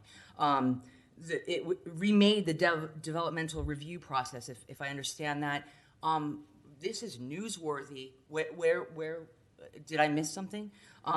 So with regard to what the movement is tonight, public involvement in the developmental review process should begin at the beginning. In fact, from the inception. I urge you all to try to shift your paradigm a little bit, that we shouldn't be looking always outside the question of development. It's an amorphous, nebulous sort of term. We should be looking to mining our own community expertise. We have University of Florida here. We have artists. We have music. Thank you. People. I'm afraid your time has expired. But thank you for your comments. Okay. I just have to be. Do you get my point? I support Gail Johnson's Very good. I just try to be proposed fair and amendment. consistent with Thank you very everybody. much. Yeah, thank you. Larry, back to you. Mayor, thanks. Evelyn Fox is on the line. Evelyn? Good afternoon, Mr. Mayor and Commissioner. I'm Evelyn Fox here, and I've been on listening since the meeting started. I would like to say that I thank Commissioner Gil Johnson for bringing this to our attention. And I don't know how you all we are going through all of this just to have the citizens of our community voices heard. So what is wrong with community input? We are the people that make up this city. We are the people that pay our taxes, and then you want to deny us an opportunity to be heard. I wish you all would give this a lot of thought, and please support Commissioner Johnson's proposal. Thank you. Thank you. Back to chambers. Anybody else in the chambers want to make any comments? Welcome. Kim Tanzer is my name.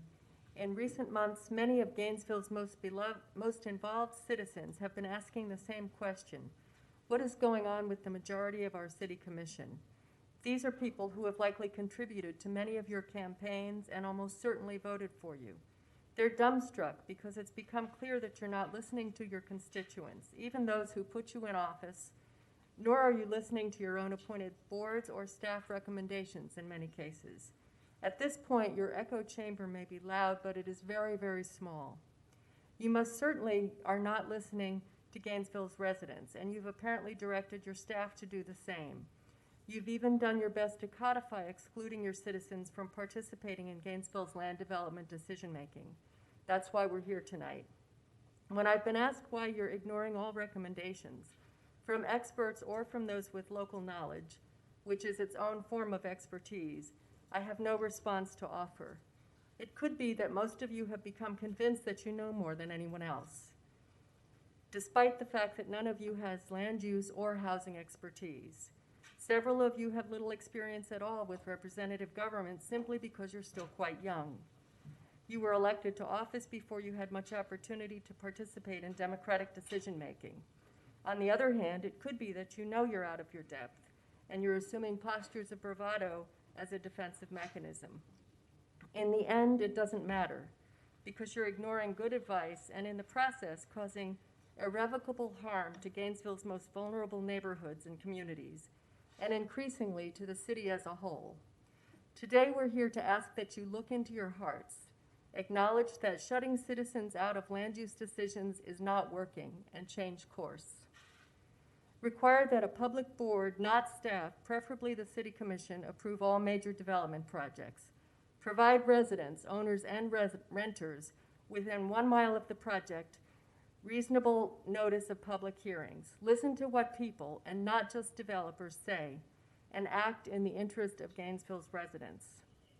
Recently, a speaker at a city commission meeting said to you succinctly, quote, "You speak like you're AOC, but you govern like you're Donald Trump. Please prove him wrong. Reverse the autocratic processes you have instituted and become partners in fulfilling our democracy." Thank you. Larry, back to you. Mayor, just FYI, we have, I believe, 4 callers at the moment remaining, and we've got Abe Goldman next. Abe?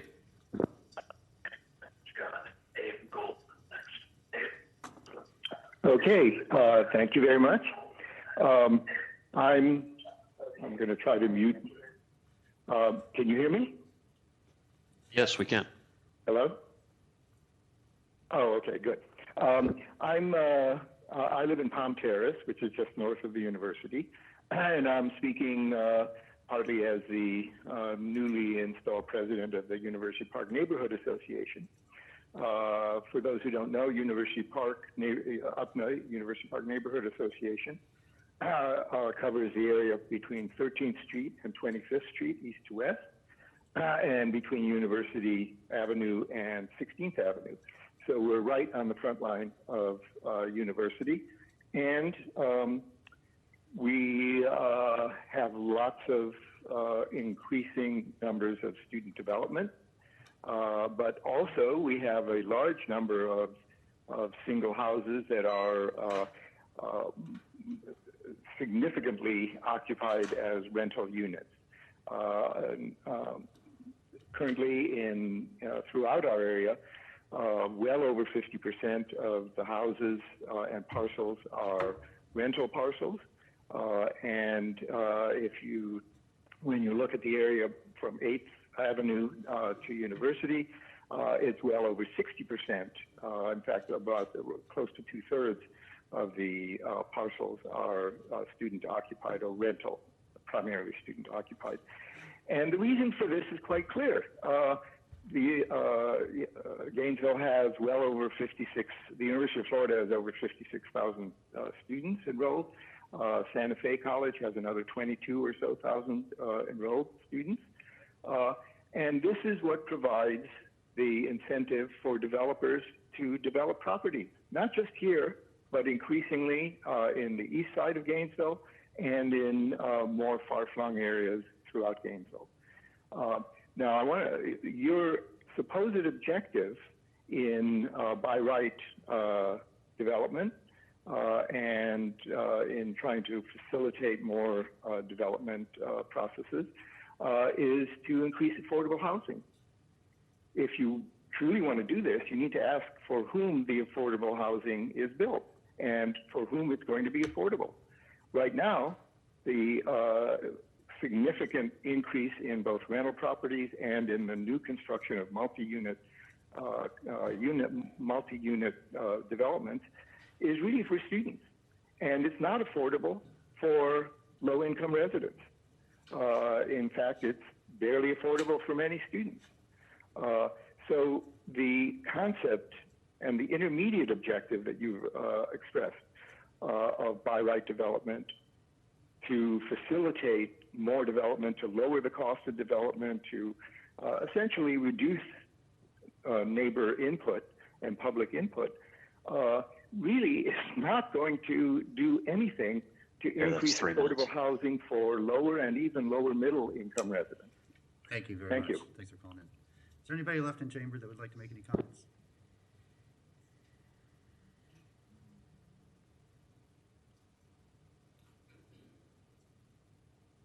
Welcome. Hi, I'm Rami Winfrey, and there's so much emotion I'm hearing from so many people. And we also had the detailed process of the way development works, and that we have absolutely no voice until step 7 or 6, when there's no voice anyway because it's all left to the staff. Something's wrong. I don't know what's wrong, but something's absolutely wrong when you are not able to listen to the citizens and what they want and what they need. I don't know what's wrong, but the system is broken. Thank you. Thank you. Larry, back to you. Mayor, apologies. We had a little bit of a technical glitch. Stand by. Yeah, man, we just alternate between in person and so we'll get you next. Okay, apologies, Mayor. Sharon Bauer should be next. Sharon?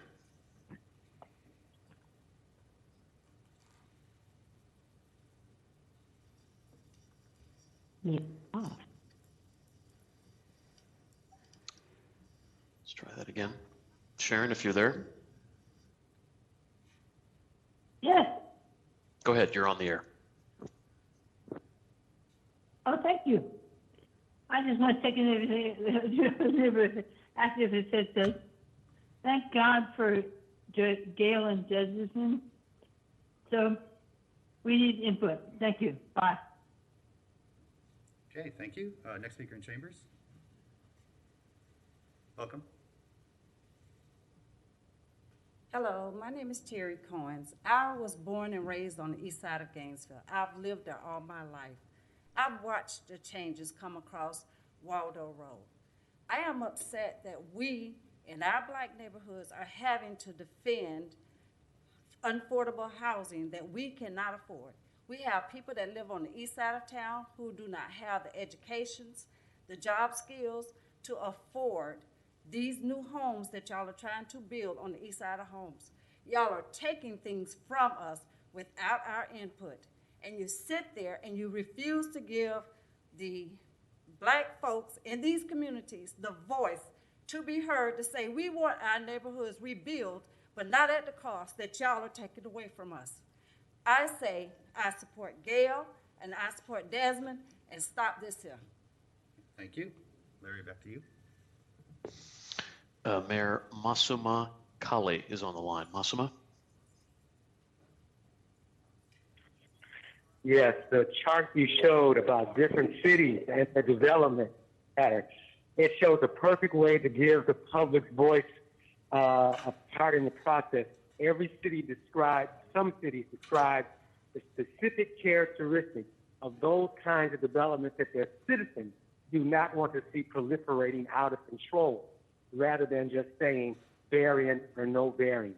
You have to be specific. You have to use your brain. Thank you. Thank you. Anybody else in chambers wish to make any comments that hasn't had a chance to speak yet? Anybody out in the hallway or downstairs? If you'd still like to speak, come on up while I'm waiting for anybody to come forward that's here at City Hall. I'll go back to you, Larry. Yes, sir, Mayor. Tyra Edwards should be our next speaker. Tyra?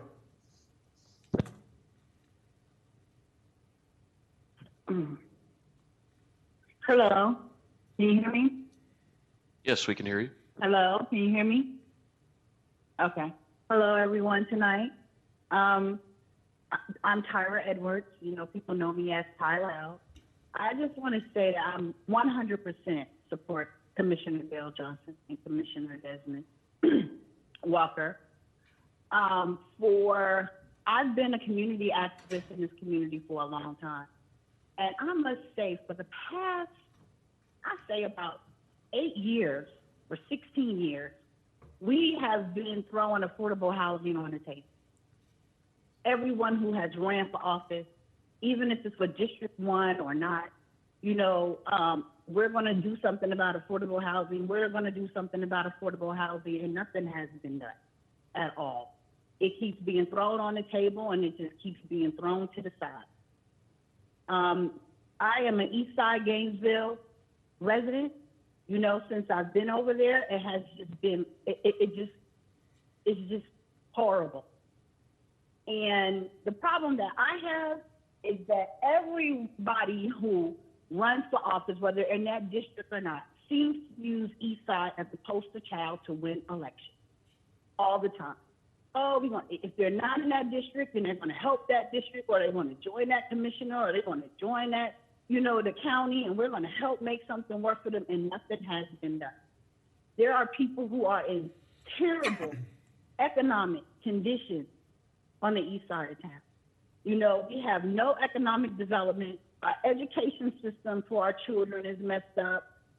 There's no affordable housing. Everybody is in a disarray. They are hurting. They are traumatized. They are angry. They are hopeless.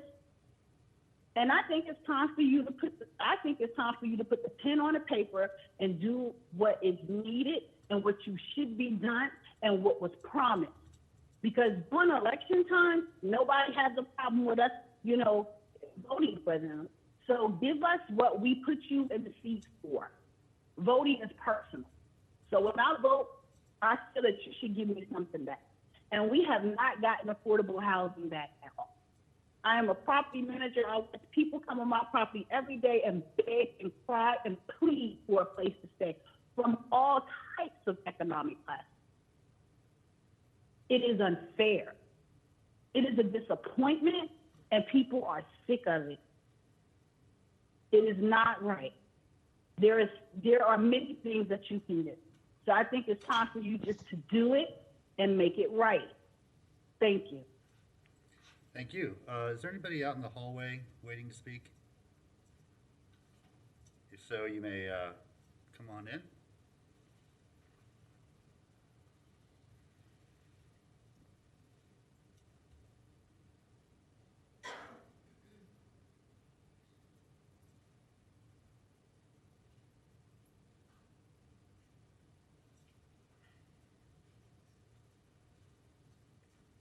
Good evening, Mr. Mayor and Commissioners. Byron Flagg. I live in the University Park Neighborhood Association area just north of University campus. And excuse me, I just ran in here, so I'm a little out of breath. But I just want to commend you all for addressing this topic and in support of Commissioner Johnson's recommendations. And for what it's worth, I'd like to offer something to the commission that, for the record, it is a University of Miami Law School article that talks about building by right under form-based code and specifically addresses social equity implications of transitioning to form-based code, which is exactly what we are going through. And the city of Miami, I think you all probably know, is or was one of the first cities in the country to adopt form-based code, and they adopted it in 2009. And so the city of Miami has had about a decade to see what the effects are. And this article from the University of Miami Law School looked at that, a decade of experience. And one of the things that they really focus on is the lack of the certain communities being able to participate in that process and getting disenfranchised from the process.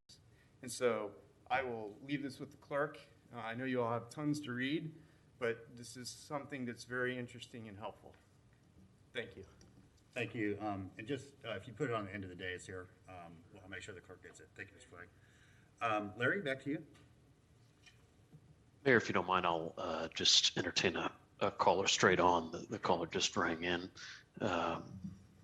Caller, you're in the meeting. Go ahead.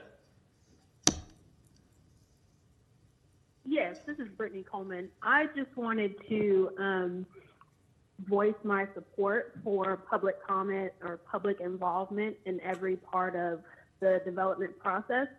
But I also want to, I guess, challenge the commission to explain to us or to add as a part of these conversations the significance and the weight that our involvement is going to have in this process.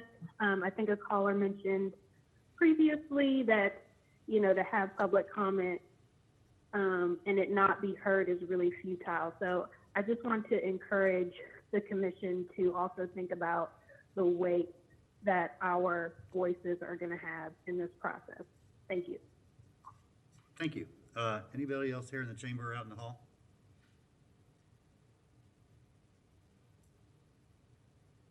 Okay, Larry, do you have anybody else on the line? Yes, sir. We just got a call here just this second. Caller ending in 6581. Go ahead. Hi, this is Ann Chronic, and I'm calling just I don't think that there's anything I can say that hasn't been said, but I am calling to add my voice of support for equity and for Gail Johnson's proposal. Thank you. Thank you. Larry, anybody else? Mayor, I think that is our last caller. Okay, one last call. Anybody out in the hall?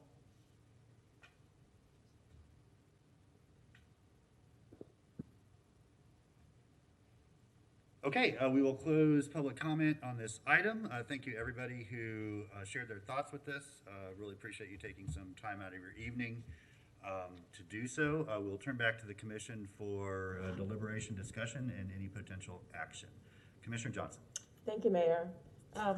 First, I want to thank every single person that took the time to come out tonight. I'm actually a little bit overwhelmed. All I did was literally just put up a Facebook event, and you all managed to organize yourselves and make your voices heard. So thank you. And I think it's really, I think we should take note that we really have people here from almost every neighborhood in the entire city, so we can see how important this is to the folks that have come here and also to me. So thank you for taking the time to do this.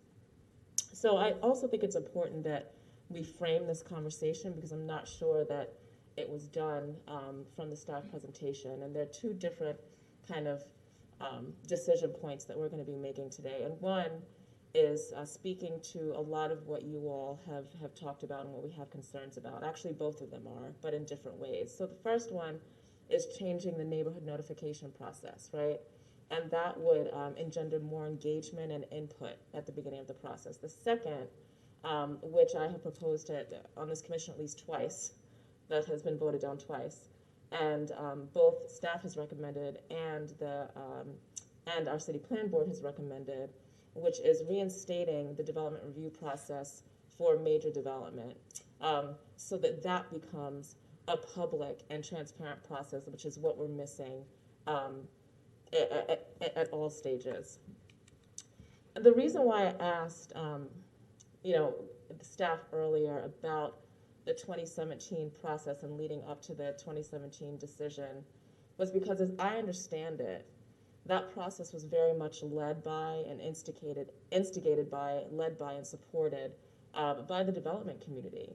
So as many people in here have said that they did not know, even though there were many hearings, is that process was very much instigated by. So who are those decisions going to serve when somebody instigates those decisions? And it's certainly not our neighbors. And I really want us to ask, from 2017 to 2021, how well has relaxing the requirements been working for us? Since 2017 until now, we have seen many things happen. We have seen a complete oversaturation of student development in our community. And it's not only the neighbors that's going to say this, it's actually the development community that's starting to say this. And they're not going to be building student housing anymore because there's too much of it. Two, we have seen displacement and gentrification in our historically Black neighborhoods, and that's just the beginning. I mean, you all actually spoke to many of the problems that we have seen in the past few years because of the relaxation of requirements that were instigated by the development community that will ultimately benefit the development community.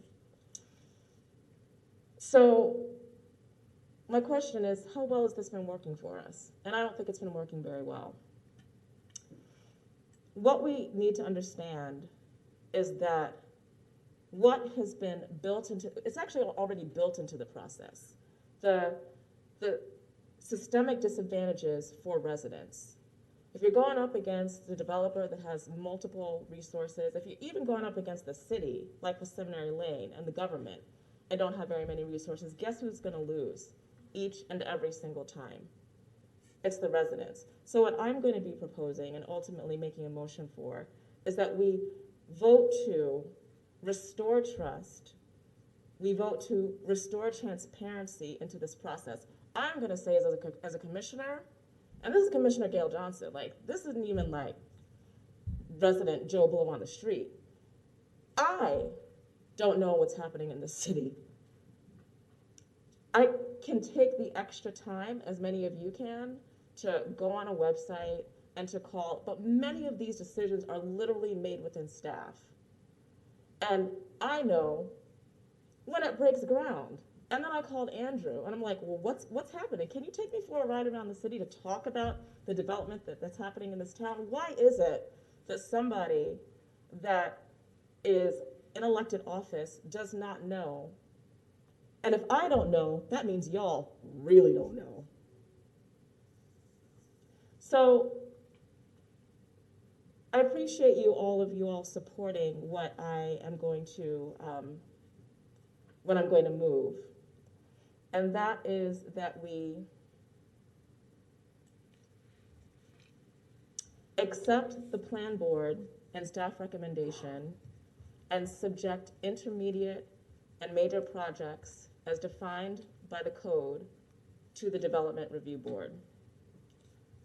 And that is my motion. A second it just like last time.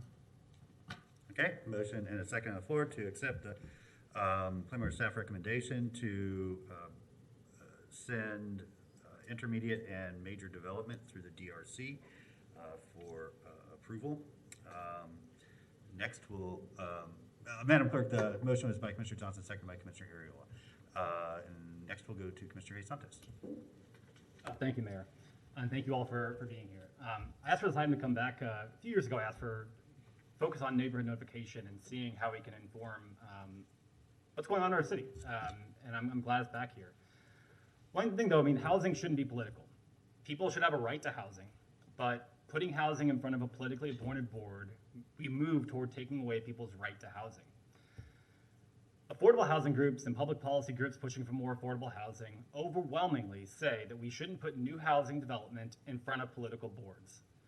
That's why you see senators like Senator Warren, Senator Booker, Senator Bernie Sanders, President Biden, President Obama, and others pushing for administrative reviews instead of housing going in front of political boards.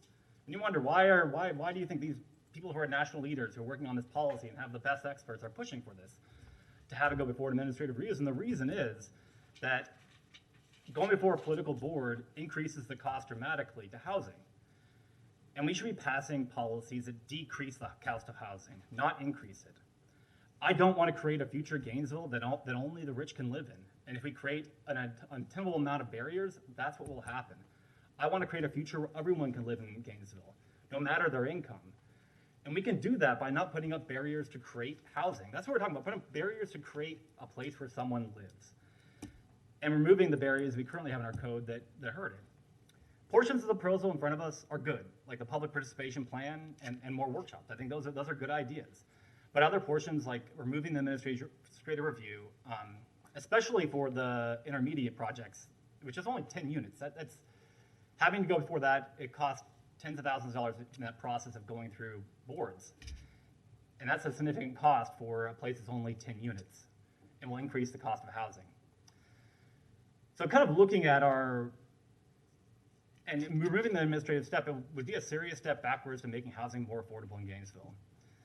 The old way of development is the politicized development. That's kind of what I had before cities have moved towards form-based code.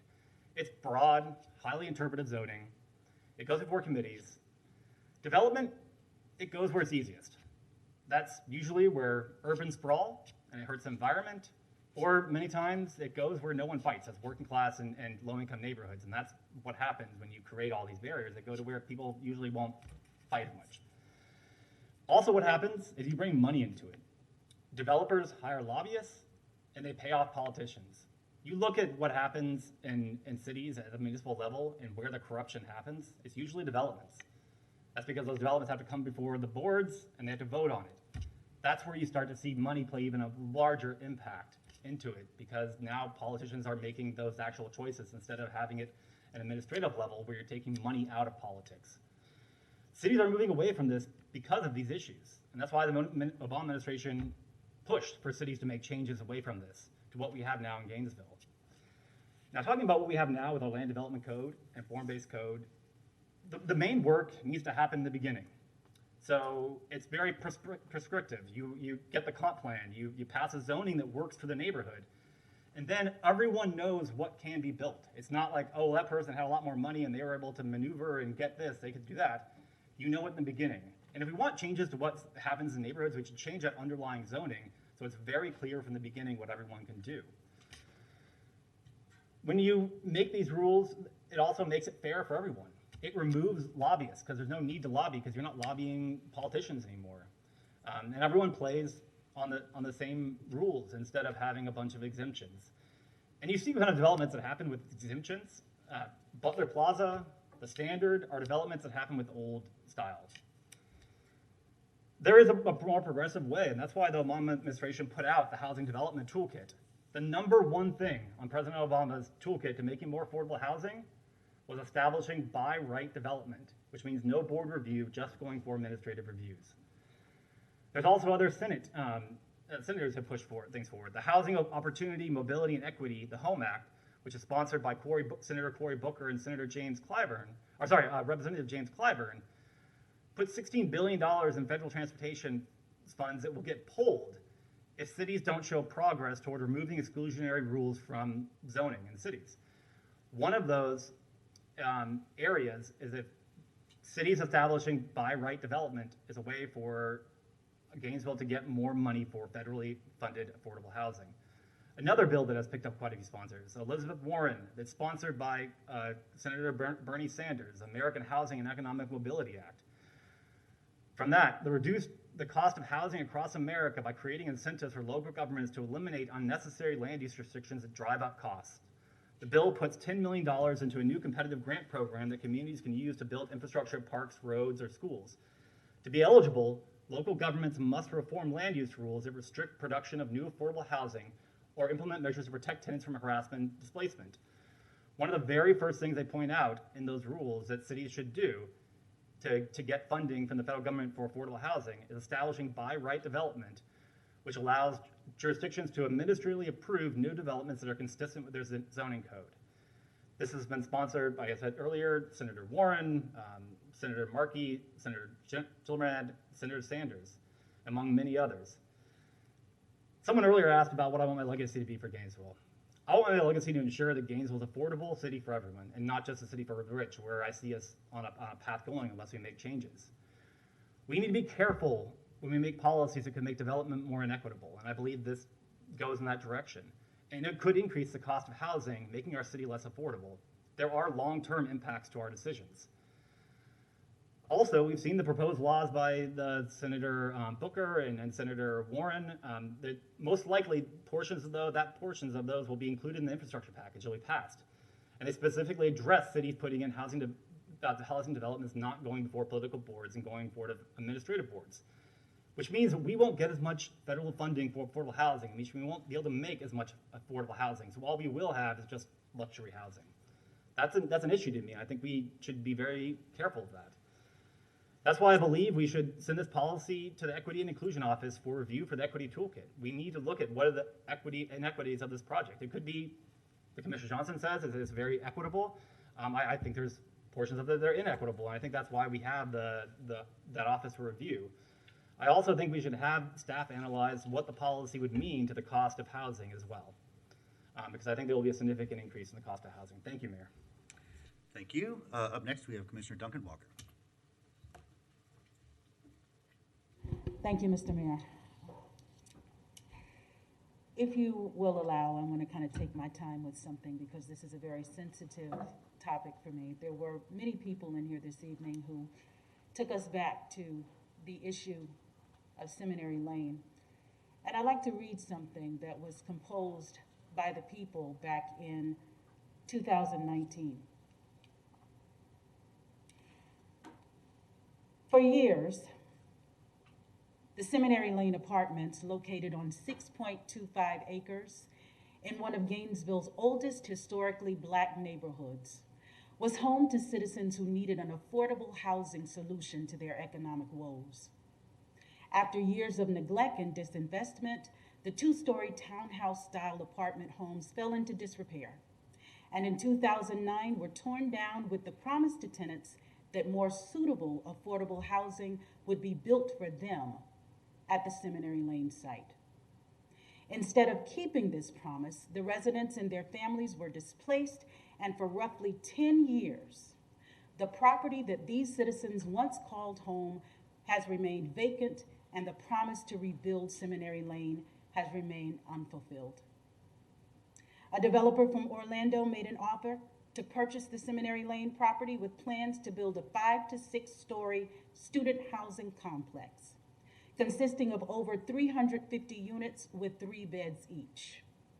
In recent years, the community surrounding Seminary Lane has seen an influx of housing catering to students, approximately 6 apartment complexes or clusters and numerous rental houses. The completion of this newest complex would mean that over 1,000 additional transient students would occupy a mid-rise building, bringing with them increased traffic, noise, trash, and a student culture that would not only alter the character of the community, but contribute to the erasure of the indigenous people and culture of the historic residential and business district that has been in existence since Reconstruction. The developer has publicly stated that there will only be one commercial entity that will be housed in the mid-rise, with its owners receiving a penthouse. This business is not minority owned, and it is new when compared to the other existing businesses in that area that are owned by African Americans. He has also stated that though he does not have to, he will include 6 to 8 affordable homes down the street from the mid-rise. The inclusion of only one business that is non-minority owned and the mid-rise and only 6 to 8 affordable homes, 3% of the total, compared to over 350 units of student housing, is gentrification and inequitable development. Further, the community believes that federal guidelines for selling the property may have been ignored. Tell the Gainesville, Florida Housing Corporation Incorporated, the Gainesville Housing Authority, our city commissioners, and the leadership of Gainesville to cease all activities regarding the sale of this property and conduct a full investigation of the deal and the laws pertaining to the property's sale, implement and uphold the principles outlined in the equity plan introduced by Commissioner Gail Johnson, and practice community stabilization by advancing racial and economic equity in housing, transform how developers work with the community to create places that represent local priorities and create opportunities for the indigenous people and business owners of the community, make good on the promise to the former Seminary Lane residents and the citizens of Gainesville by building housing on this site that they and others in economically similar situations can afford. This was a petition that was created by the Gainesville Alliance for Equitable Development, an organization that's specifically organized to fight the development that would displace the residents of Seminary Lane. I had the opportunity to lead that organization. I had the opportunity to be engaged by the developer, who asked me to bring together community members for a community engagement process. To say that that process was disingenuous would be an understatement. In the meeting in which roughly 30 community stakeholders came to the Aquin Jones Museum,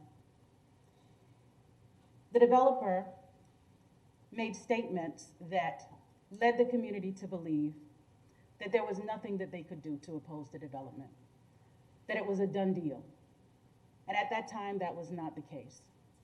And so when we begin to have conversations about what community engagement and community participation need to be like, I believe we must consider how developers engage with the citizens, the language that they use, and the fact that they must make sure they're representing the facts and the truth.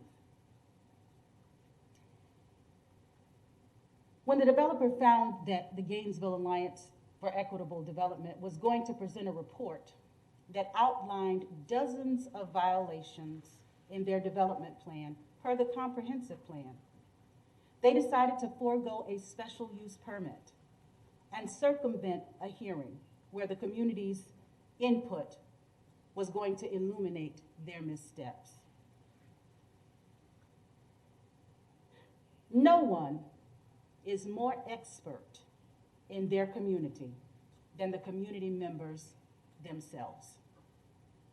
We need the public to be a part of this process to provide insight into what is often overlooked.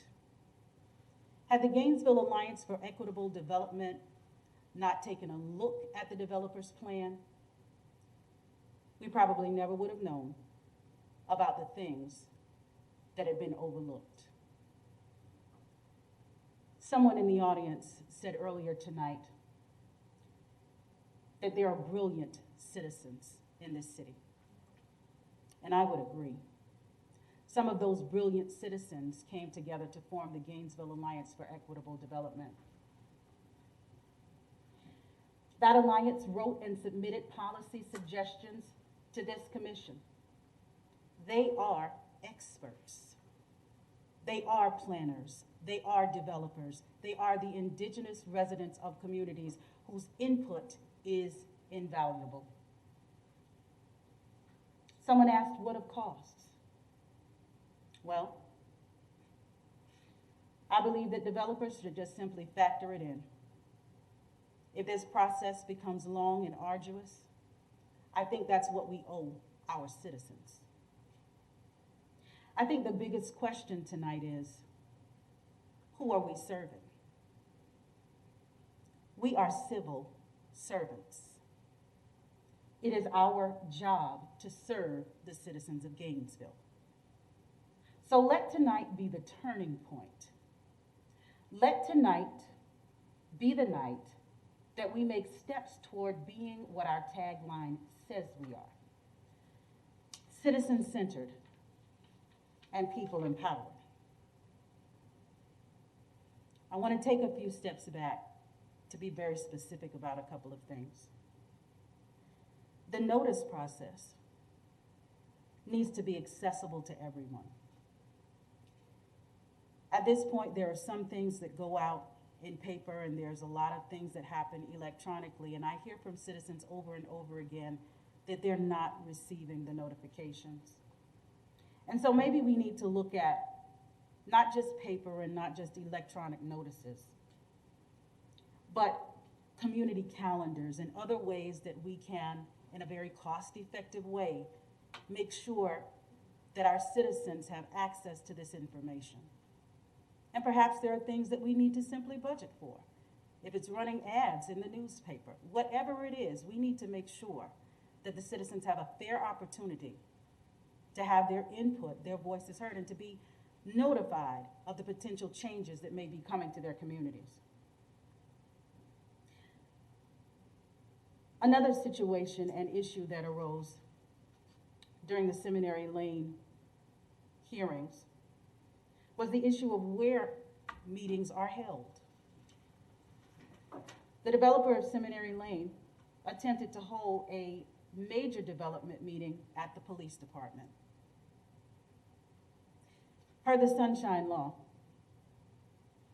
meetings cannot be held in locations that will cause a chilling effect on community stakeholders. And as I close my thoughts for this evening, I want us to just ruminate on the fact that I believe we need to be mindful of our duty and our job as civil servants. Are we serving the developers, or are we serving our citizens? All right, thank you, Commissioner. Commissioner Ward is next. Thank you, Mr. Mayor, and thank you to all my colleagues. I apologize for being behind. I had a dental appointment that I could not attend. Thank you all for all of you and your comments this evening. I will be supporting the motion, as I told anyone who asked for the last couple months that I would be supporting the motion. But I want to say that the motion in front of us is not particularly groundbreaking. It does some things that I think are positive. I worry that some of the results will in fact empower not regular citizens, but some developers who have the deeper pockets to go through a longer process. But I think that's part of what we need to do is take that risk. There is a risk also that we're going to lose some federal funding that might have been available to us, but I think it's the right move to make regardless. But we need to go into it with our eyes open that this is not going to slow down big developers, and it probably will cost us some funding. What it doesn't do is of greater concern to me. I've read the staff recommendations carefully, and I support them. But it doesn't fix a fundamental problem that we have and that every other community I'm aware of has. If you'll permit me for a second, I want to tell a little story. A couple weeks ago, my 13-year-old asked me for a recommendation for a book. So I went and got her a book off the shelf that I always enjoyed when I was a teenager and since then, The Hitchhiker's Guide to the Galaxy. Now, this sounds a little trite, but it makes a good point, I think. The whole point of that story, it's a very funny book if you haven't read it, but it starts out with a guy who wakes up one morning and learns that his planet is about to be destroyed to make room for an intergalactic highway. Hilarity ensues. That's funny, this is not. What it drove home as I was talking with her about that book is that this is a thing, it was written by an Englishman. It drives home the idea that this is a universal sort of issue. Happens in small towns in the UK, happens in a medium-sized university city in Florida, happens everywhere. People don't, not everyone, but most people are very busy with their lives and their families and their jobs and the things that they're trained at and the things that they're good at, the things that they enjoy doing, and they don't recognize that the lot across the street is about to have a two-story building built on it. They don't realize that the two lots down the block are about to be an apartment complex until the bulldozers show up, right? Now, that's not true of everyone. There are some people who live at City Hall and read everything and know what's going to happen many, many months, years before it happens. And there are some folks who are somewhere in between. But most people are living their lives and they don't know that the building's going to happen until the bulldozers show up. And that's my concern. This is what I lose sleep over. How do we figure out how to do more than just what's described in the staff recommendation that the planning board agreed with and that I agree with? But it doesn't fix it. It doesn't even really begin to fix it. Yeah, we can do a better job, must do a better job of mailing things out and putting ads in the right places and putting signs up in the right places.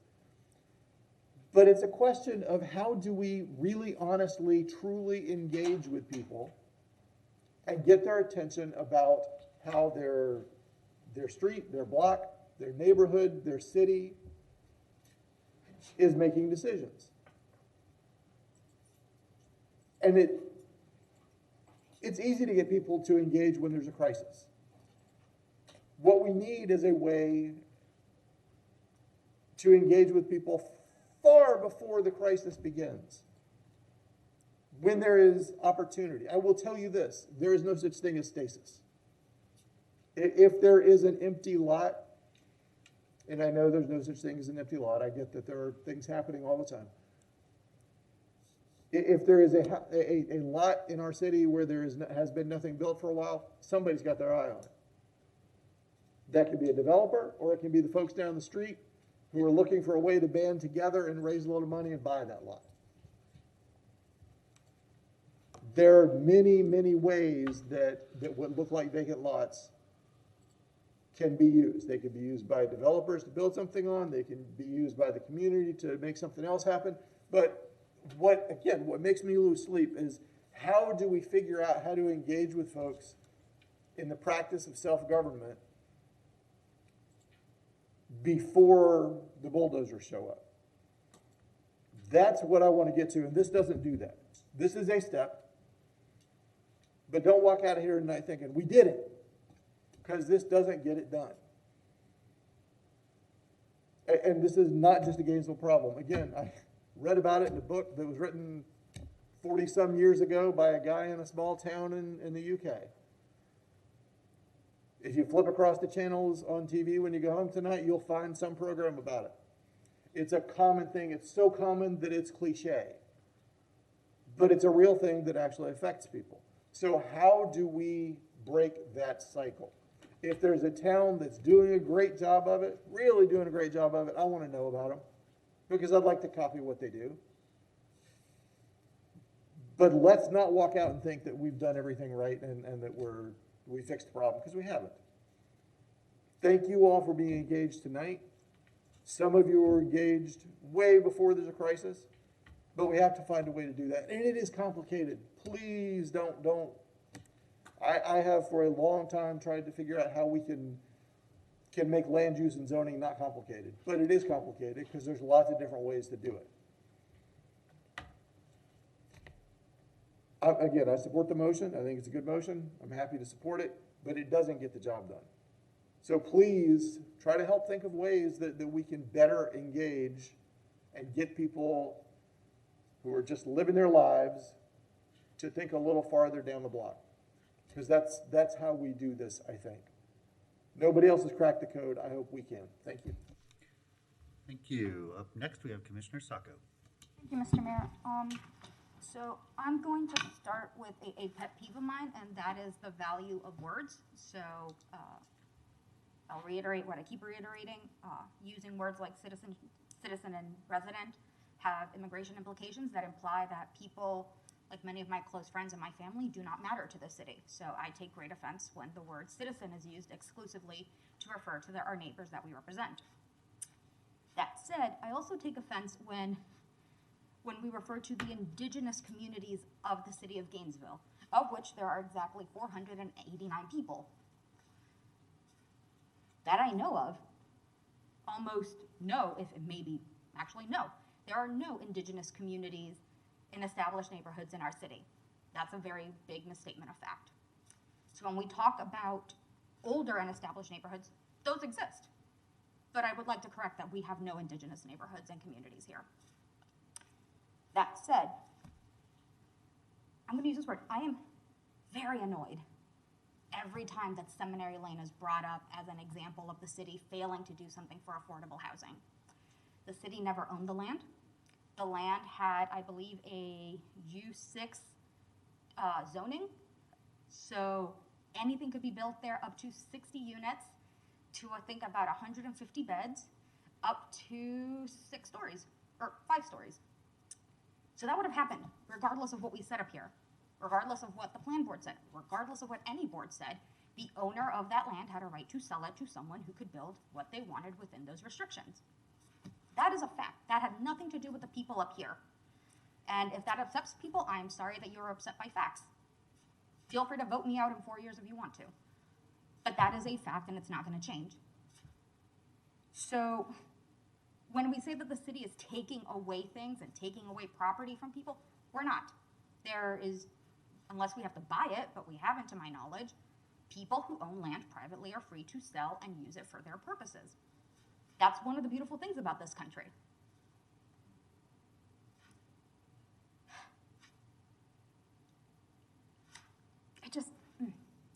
just restating that. We don't buy up neighborhoods in redevelopment. That is not a function of the city. That is nothing that no one up here has done. If anything, we give away land so that affordable housing can be built on it.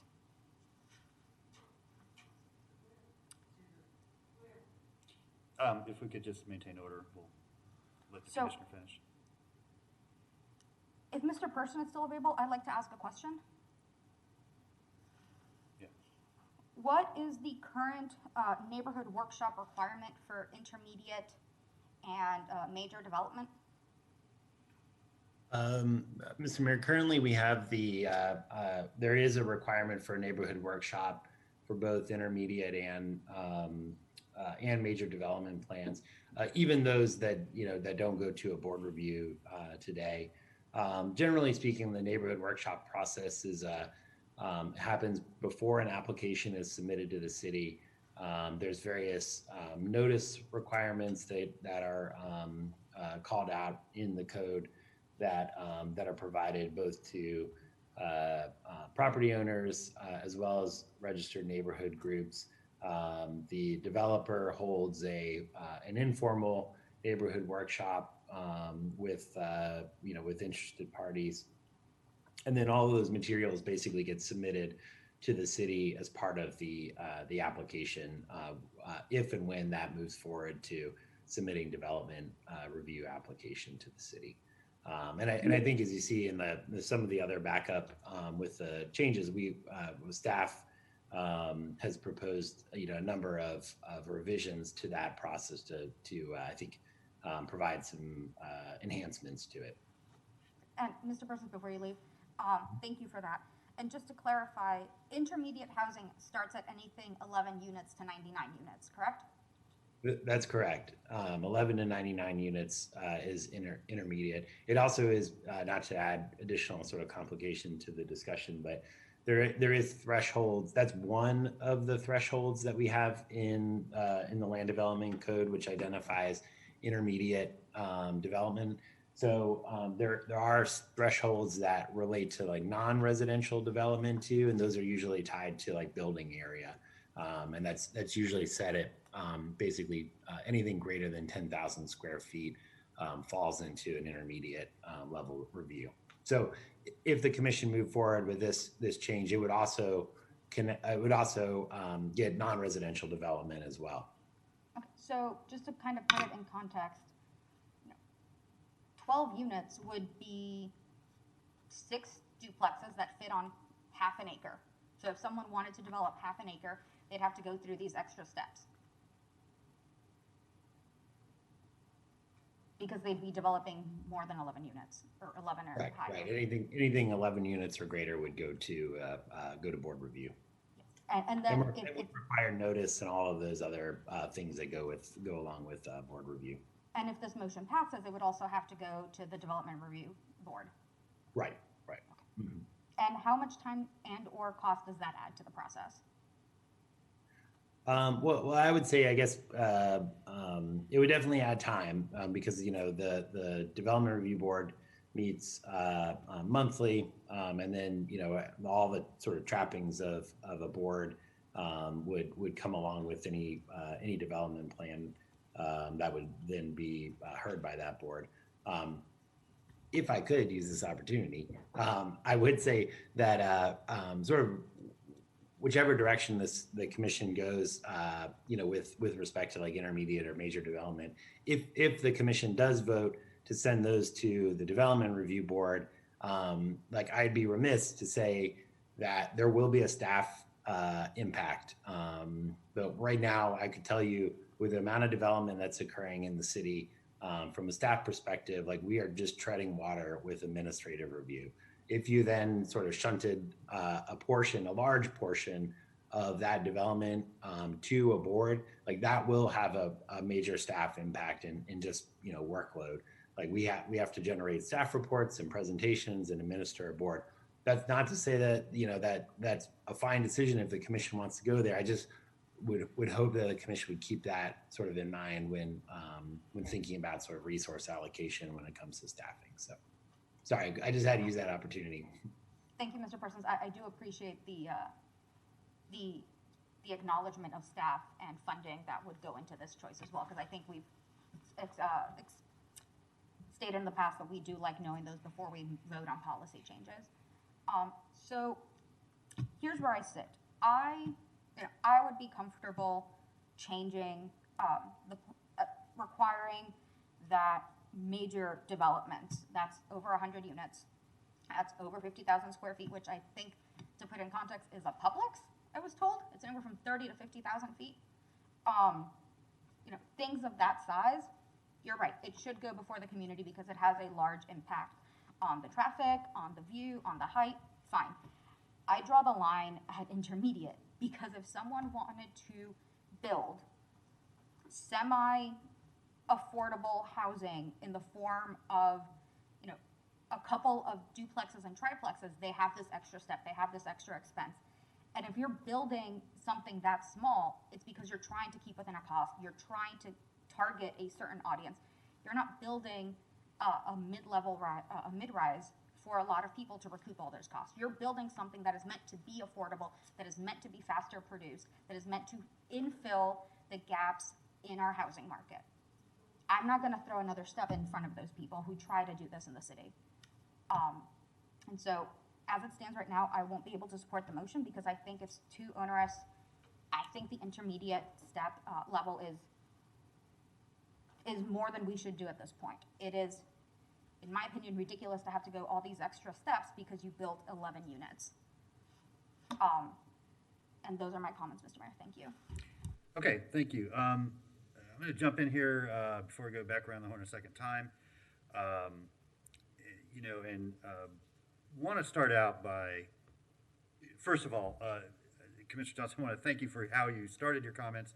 I always appreciate when the first speaker sort of centers our discussion and our conversation on the decision points that we're here to make and not the sort of everything else that's tangentially related to this, because housing is such a large and complicated set of issues. It's not one thing, and so, tonight we're here to really look at the sort of end of the approval process as well as the neighborhood notification. So I haven't heard a lot of disagreement about the sort of notification and the, as I heard one of our neighbors say, proactive versus reactive neighborhood participation. I think there's consensus, and something that's changed significantly between 2017 and today is the leadership of Dr. Wolf and her team and the community engagement process that they have developed that will be a huge benefit and asset, especially within, sort of neighborhood projects and developments. And so I'm not going to speak a lot more about that because it sounds like we are supportive of the recommendations. I cheated a little bit and saw you type on your screen that you were going to include the email notification thing on there. I'm supportive of that. The more ways that we can help bring people into the process early on, as opposed to Commissioner Ward's imagery of the bulldozer sort of rolling in and then getting interested, the better. I mean, that's, that,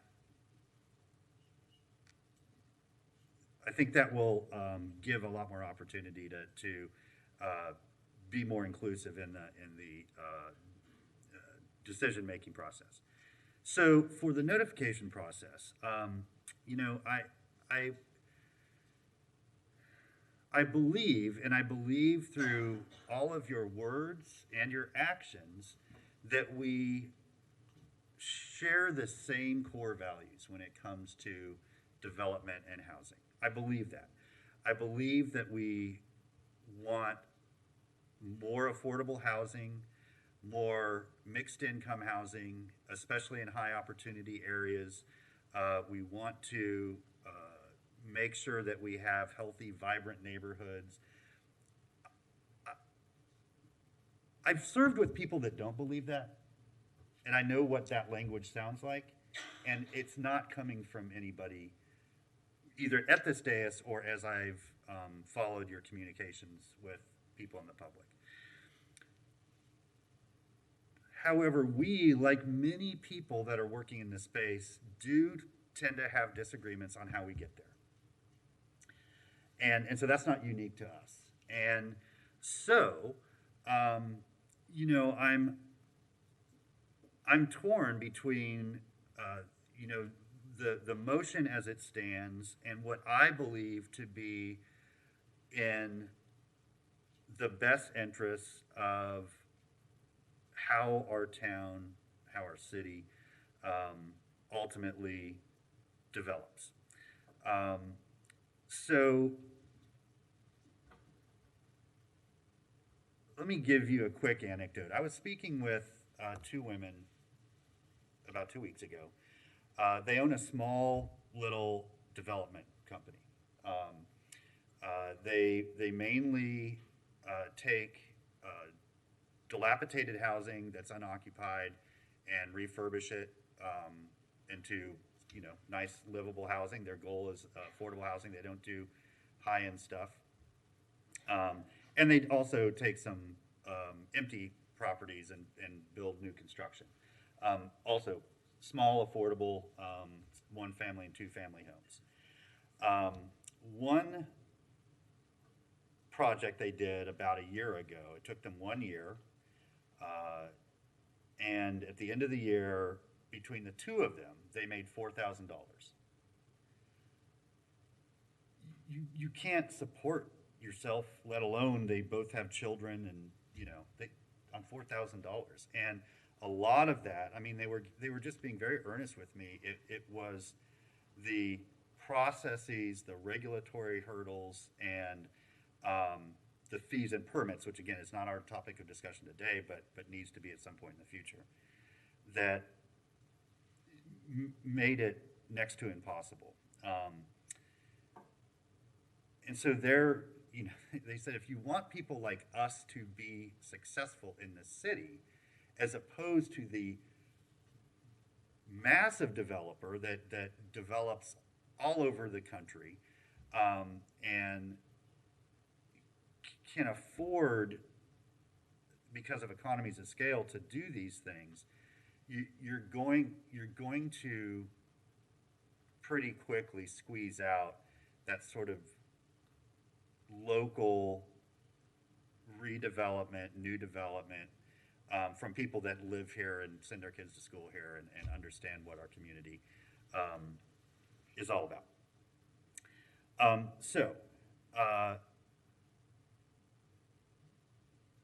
You know, with sending intermediate and major development to a political process, I asked the question, what changes in the end? And this is the part where, you know, I think we really need to be clear with our neighbors that this is not an opportunity for people to, it is an opportunity for folks to show up and say, I don't like that, I don't want that.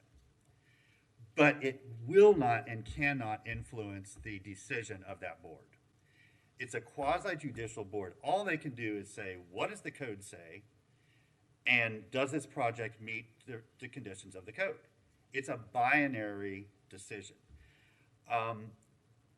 If the board makes a political decision, I don't like that either, I'm going to vote against it, but the code says they're allowed to do it.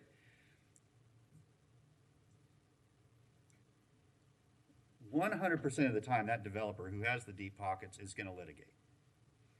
And they're going to have standing because they're going to be able to look and show what the code says they could do, and then that it was denied. So, you know, I am very sensitive to the things that will drive up development costs, which absolutely get passed on to the occupant, the family that's going to live there in the end, whether it's higher end or entry level or subsidized for very low and extremely low income neighbors. And so to me, there's got to be to me, there is a better way. There's a middle ground, and I don't know where that is. I know that the city manager shared with me the process that he oversaw in Fort Lauderdale, which was that if any elected official thought that staff had made an inappropriate decision, that they could place it on an agenda for an upcoming meeting and show the sort of evidence of that, why they think that the improper decision was made. And then if four of the, or a majority, it doesn't, I mean, whatever. In our case, four of the body agreed that it at least deserved further consideration, they could place it on an upcoming city commission agenda, where the staff could present their side, the developer could present their side, and the commission would decide whether an error was made in their assessment. That to me seems like a better process, because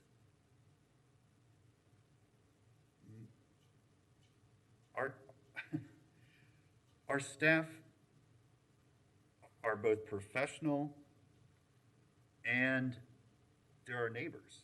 They live in this city. They care about the community that they are working with for this development.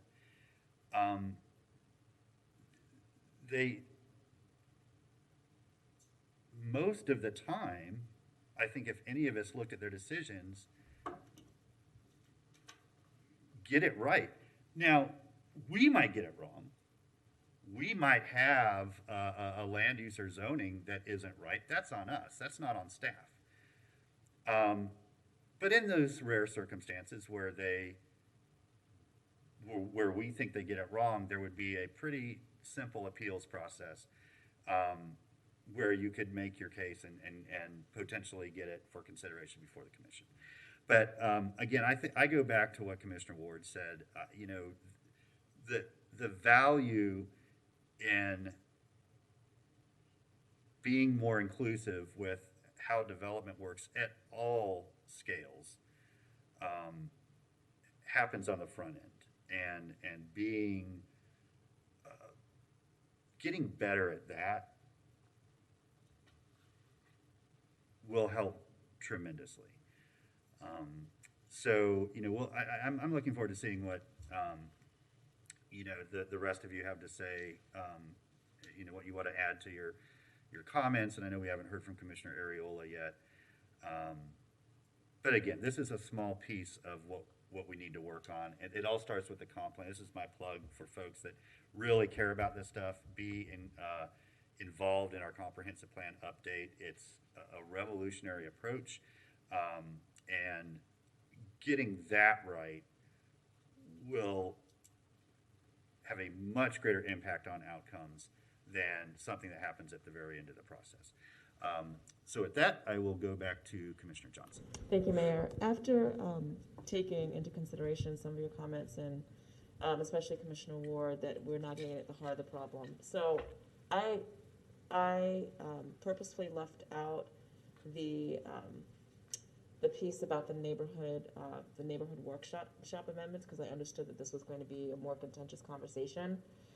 So in light of that, what I want to do is amend the motion to add that we accept the amendments, if it's okay with David, to accept the amendments as given to us by staff to the neighborhood notification process, and also add that notification is emailed to our neighbors and residents involved in that process. Are you okay with that, David? Yeah. Okay, accepts the amendment. And in response to some of the concerns that I've heard up here is about the affordability, especially with our smaller scale developers. The intent of this motion is to address the large projects that really transform a neighborhood. And honestly, I believe that that's in the 99 range. I don't believe it's in the 10 to 12 range. I don't know what that happy medium is. I think I know what the happy medium is here. I don't know how to address that within the constraints of the processes that we have set up in terms of intermediate, major, and the development below intermediate. And I think that we all knew what the conversation was going to be here today because this is the third time that we've had it. So I'm going to keep the motion the same, but be willing in the future to hear some very specific ideas about how to address this, like from you and the city manager. And I'm happy to entertain that, just taking off intermediate. But I think we needed some very concrete decisions here. I mean, some very concrete solutions, and we don't have that. So in light of that, I'm going to keep the motion the same and intermediate and major, because I do believe that 80 units can transform a neighborhood, and hope that at our next commission comment, there are some very specific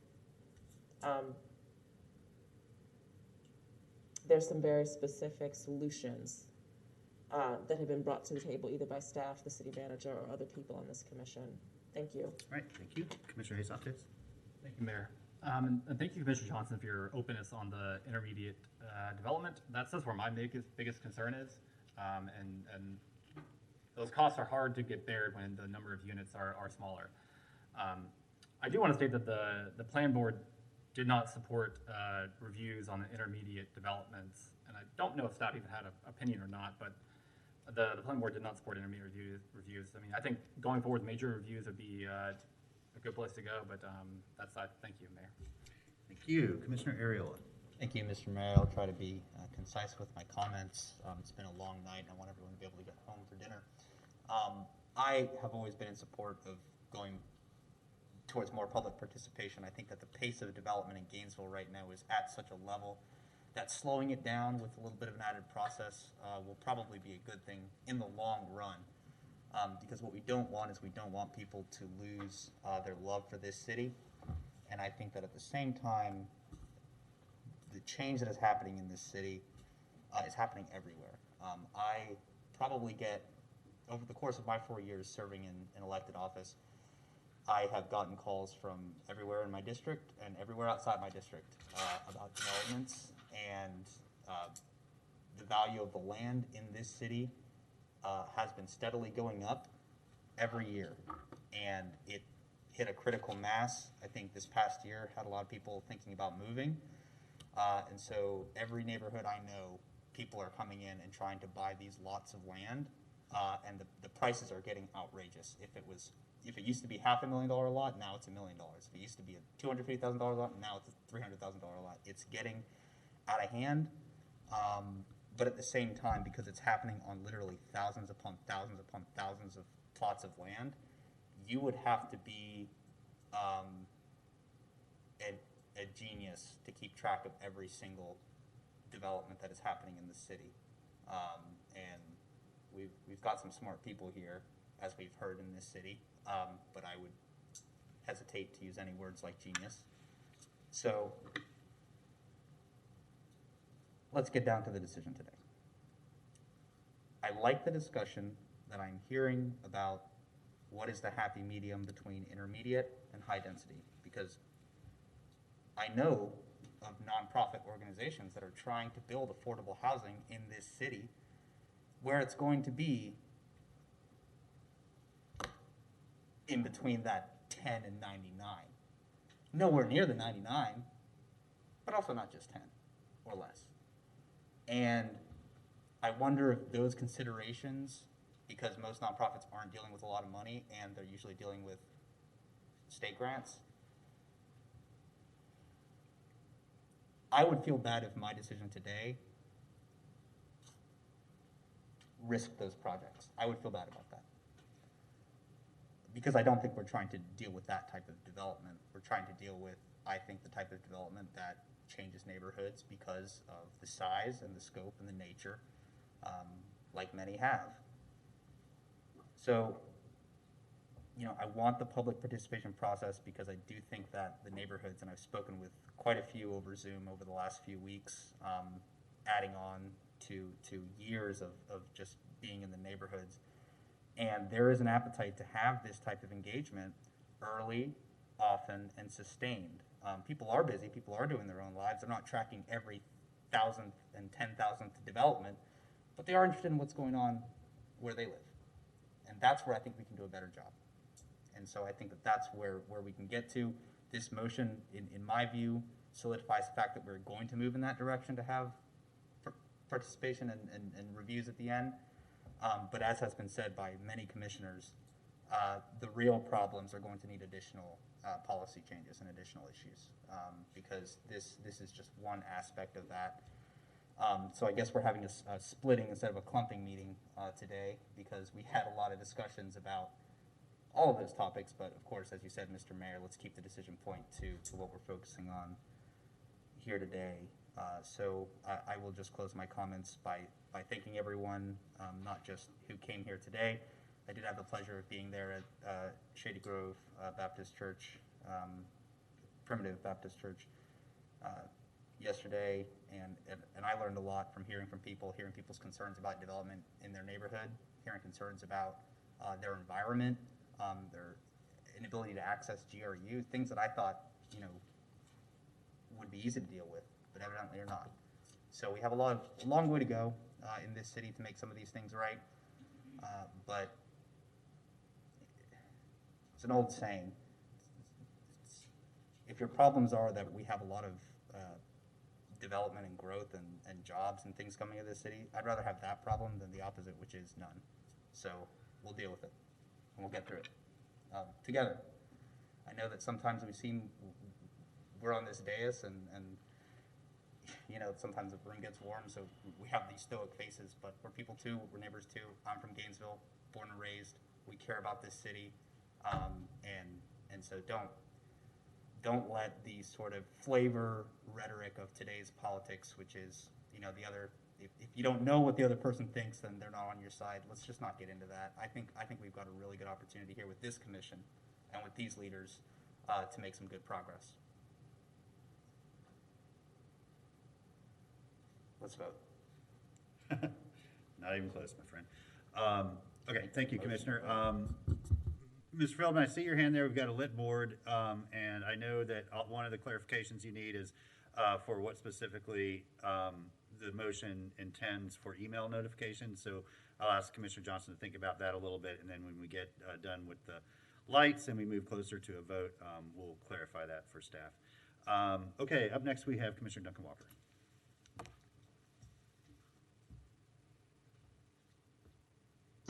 Thank you, Mr. Mayor. I did just want to kind of circle back about something, because I think it's very important that we, and Commissioner Johnson did this already by acknowledging how challenging this conversation was going to be. But I feel the need to make sure that everyone who was in here who acknowledged the situation with Seminary Lane, that is not lost, certainly not on me. And I did, as a point of clarification, want to just say that I am not here to beat up on anybody. That's not what I'm in the business of doing. I am in the business of improving processes. And having been involved with that situation and knowing that the city actually, through the CRA and through our planning department, was directly involved in that.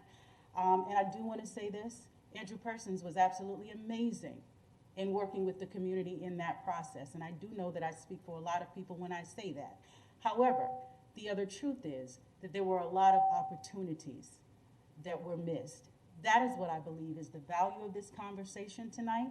And I do believe that one of the things that we can do better on as we move forward is the public participation piece, because that's actually the context in which I know my comments were formed about Seminary Lane tonight. A lot of opportunities in terms of public participation, community engagement, etc., public notification, all of those things were very relevant to that Seminary Lane discussion. That's simply what I wanted to add for the record. Thank you. Thank you. Commissioner Saka. Commissioner, so just to, Mr. Persons, sorry to call you back. Hi. What would it take to create a new category between intermediate and major? Oh, just, you know, typing it out basically. There's not like a divine, from on high, sublime number or threshold. The city has, even in the time that I've been in the city, we've changed the thresholds for the various levels of review, you know, a couple of times. So I think, as you know, the presentation indicated, it really kind of that sort of in the details, like, you know, if it's 11 units or 45 units or 450 units, like those are local decisions. So I wouldn't say like, or I would probably not recommend the commission say like, you know, staff come up with like, you know, use your divining rod and come up with some number of units or some number of square footage that that either will or will not, you know, impact or change a neighborhood. I would say if you want us to bring back a couple of different options, you know, for different sort of thresholds, we can certainly do that. But I think it really kind of like between 10 and 100, you know, there's 90 other numbers in there. So, you know, we can bring back a couple different options if you'd like. So if we gave direction today with, let's say, a ballpark number, like 40 to 60 range, find something in there that's comfortable, somewhere in the midpoint between intermediate and major, could your department work with legal on that? Yeah, we could, for sure. So, thank you, Andrew. I think, you know, that's at least another step that we can take while we're here, since it seems that there is some consensus that it is a very wide difference between 11 and 99.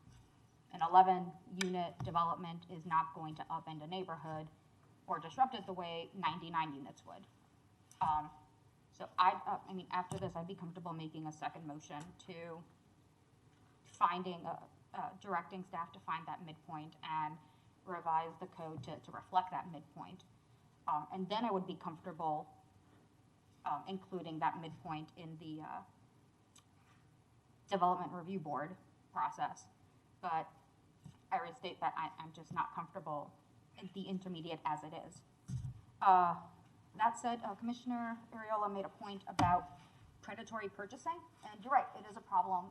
I think we addressed it in our, is it 22-part motion on housing? It was one of Commissioner Hay-Santos' points that we address and do education campaigns on predatory purchasing. That said, at that point, all we can do is educate. We can't necessarily restrict someone from selling their land. If, you know, somebody offers me $500,000 for my plot of land, and I want to take it, I'm going to take it. That's up to the individual owner. You know, they don't necessarily have the obligation to think of the city's future. They're going to think of their future for the most part. So if, you know, I'll ask Mr. Mayor that we split the current motion if it stays like that, and I'll make a second motion after that one. Okay, thank you. Commissioner Ward? Thank you, Mr. Mayor. So, Mr. Mayor, what we're voting for tonight is to have an ordinance created that will come back to us for 2 readings, correct? Yes. Okay. So what I'm going to do between now and then, depending on if another motion happens or not, and where I'm leading with this is that maybe we don't need another motion, is I'm going to talk to our friends at NHDC, Neighborhood Housing Development Corporation, and other nonprofit developers, John Carmine at Grace, et cetera, and get their thoughts on what that intermediate step might ought to be. Because I think and I'll talk to the plan board and that sort of thing. I think we'll get a better outcome from that than we will trying to grasp at a number from here tonight. We can move forward with the development, with tasking the city attorney's office with creating this ordinance, and then we still have 2 opportunities to amend that, particularly the first time around. The first reading will be able to, it's fairly malleable still at that point. But I will use the intermediate time to talk with nonprofit and small developers and the planning board and get their input on what the right number ought to be. So, thank you. Yeah, and just real quick on that point, because I would prefer not to talk numbers tonight, and, you know, I think if we're gonna look at changing it, look at what other best practices are, what other communities do, and, you know, talk to local people, I think there's plenty of opportunity to do that. So, Commissioner Johnson? Thanks, Mayor. I'd just like to say that, yeah, I can agree with what Commissioner Ward said, is that there is, I'm going to leave the motion as is, and then there's another opportunity upon first reading, so I can agree with that. Did you want to clarify the email notification? The email notification. The email notification is for neighborhood workshops. But who do the emails go out to? I think that's what they need The clarification. affected parties, not the affected parties, but stakeholders. So neighborhoods. Okay. So, Neighborhoods, individuals, anybody that you would mail a notice to, that they would also get an email, and that we would start creating that database and using the existing information that we have. Mr. Feldman, is that clear? I understand the ask. I just want to make sure I can control the expectation. We don't have a database of emails that are tied to addresses.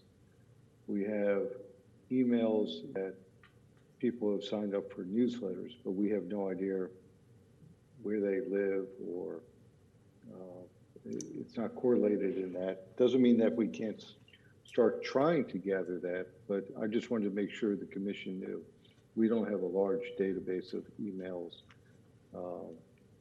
that we could just send out to an area or any specific group of individuals. We would have to rely upon somebody saying to us, we would like, you know, information on stuff that happens, let's say, in Porter's Quarters on there. Now, our new software system that the commission's authorized us to invest in may be able to assist us in that notification. I'd like to come back to the commission and tell you how. But I just wanted to make sure you knew we didn't have a large database of email addresses tied to addresses. At a very minimum, we have email addresses that are tied to neighborhoods and advocates and activists in neighborhoods and neighborhood associations, correct? Yeah, yes, we have some. The question is how you define, let's say, an activist, and who we may know may not necessarily be somebody who thinks that themselves as an activist, and you know, so we'd have to think through that. How about we just say I neighborhood just wanted to make. associations? Yeah, Commissioner, I'm sorry? if I could make a suggestion, I think neighborhood associations and then anybody else who voluntarily signs up to receive them. Yeah, okay. Right. Okay, so we'll add the motion, neighborhood associations, and then anybody else who asked to be put on the notification list, email notification list. Commissioner Ariel, are you okay with that clarification? Yeah, that's fine. Okay. I have this button. Commissioner Johnson, you conclude? Okay, Commissioner Ariel, you're up. Thanks, really quick. I am with you, Mr. Mayor. I think getting into the numbers tonight would be counterintuitive. But I think that I would support a motion after this one, after I vote for this one, and I hope that this passes. And I think that this, taking in some of the ideas that were mentioned, is a great opportunity for us to kick off. It's always funny when you say kick off engagement, because it should already be going on. But the conversation tonight will be that if this passes, that we're moving in a more public review oriented direction.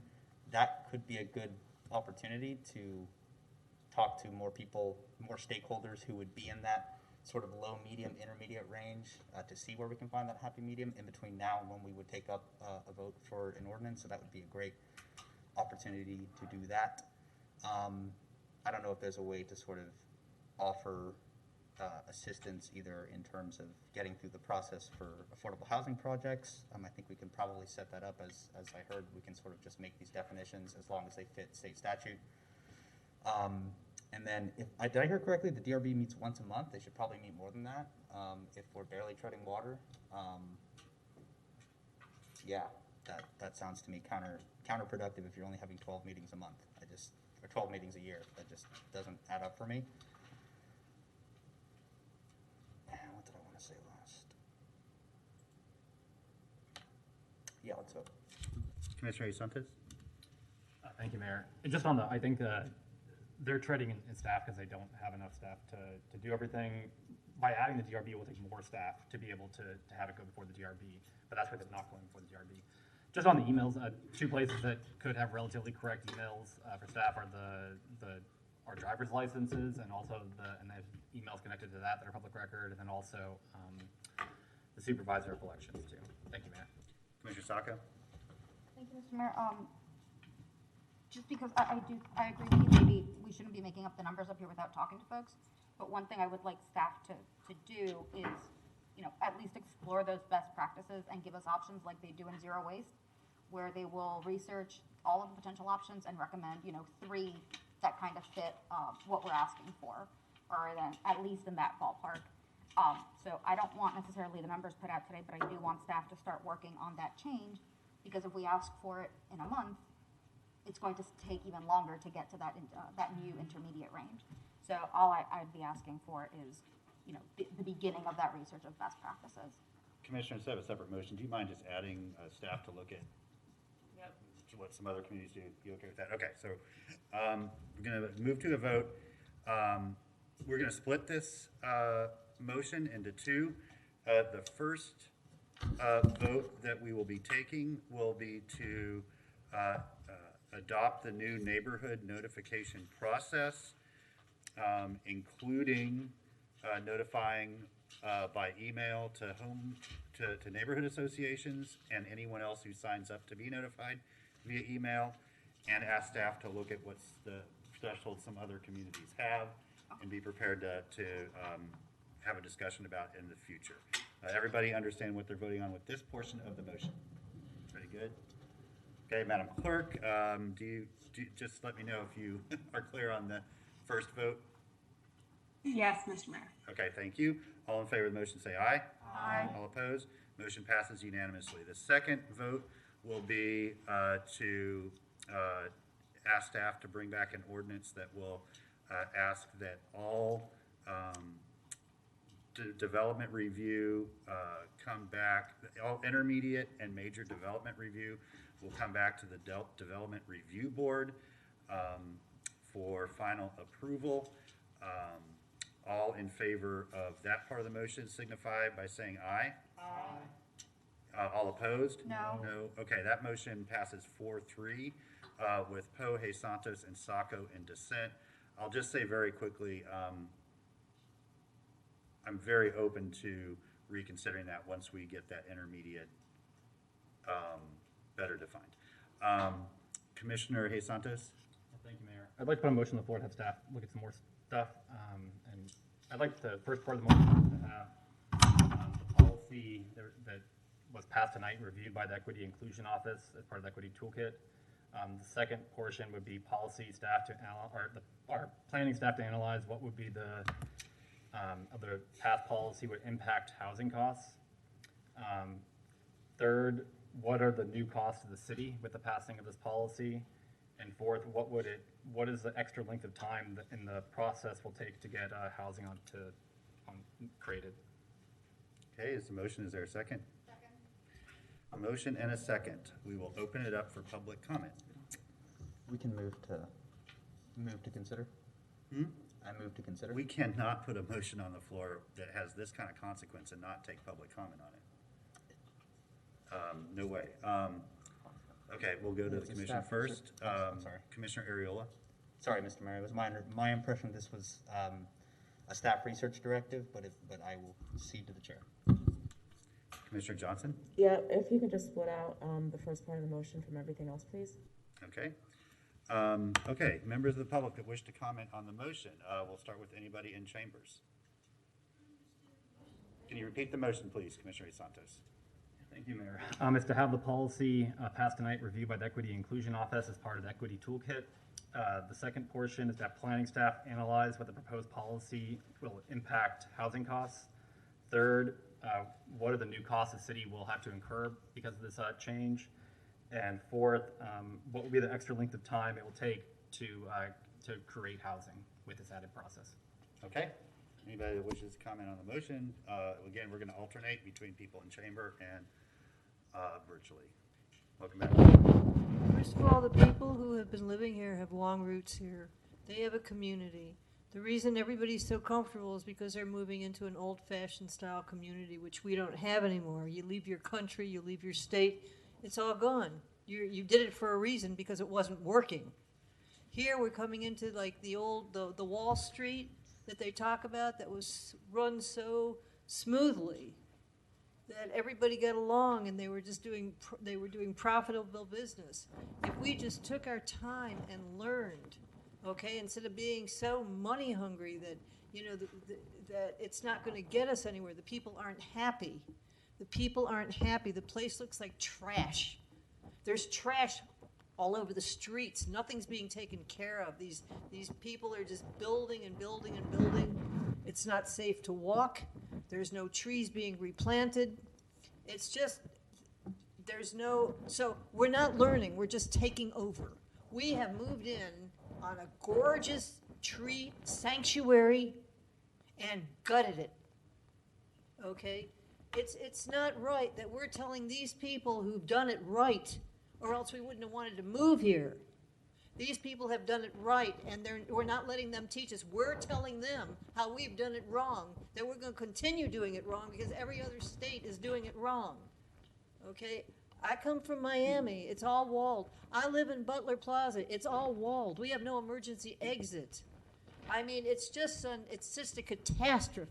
It's a catastrophe. You didn't ask anybody their opinion, and we haven't figured out what they did right.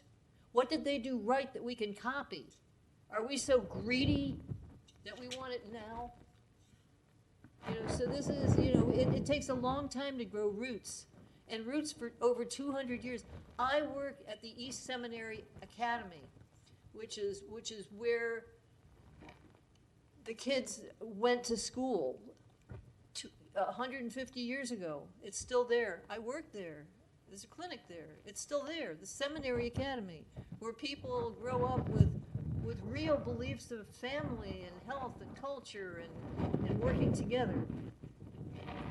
So that's what I want you to think about. Sometimes going too fast isn't the way to go. The place looks like trash. Nobody wants to live here. And things don't fit in. The big monster on the 13th and University and gutting all of University that was so cute. This was a cute place. It's a concrete mess. So that's just what I want to say. And nobody lives there. I live in Celebration. I live next to nobody lives there. There's just walls and empty buildings and all the trees. I see the lumber and nobody lives there. Okay, thank you very much. Larry, do we have anybody online?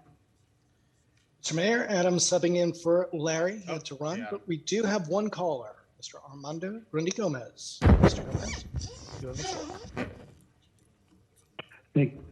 Thank you, Mr. Mayor.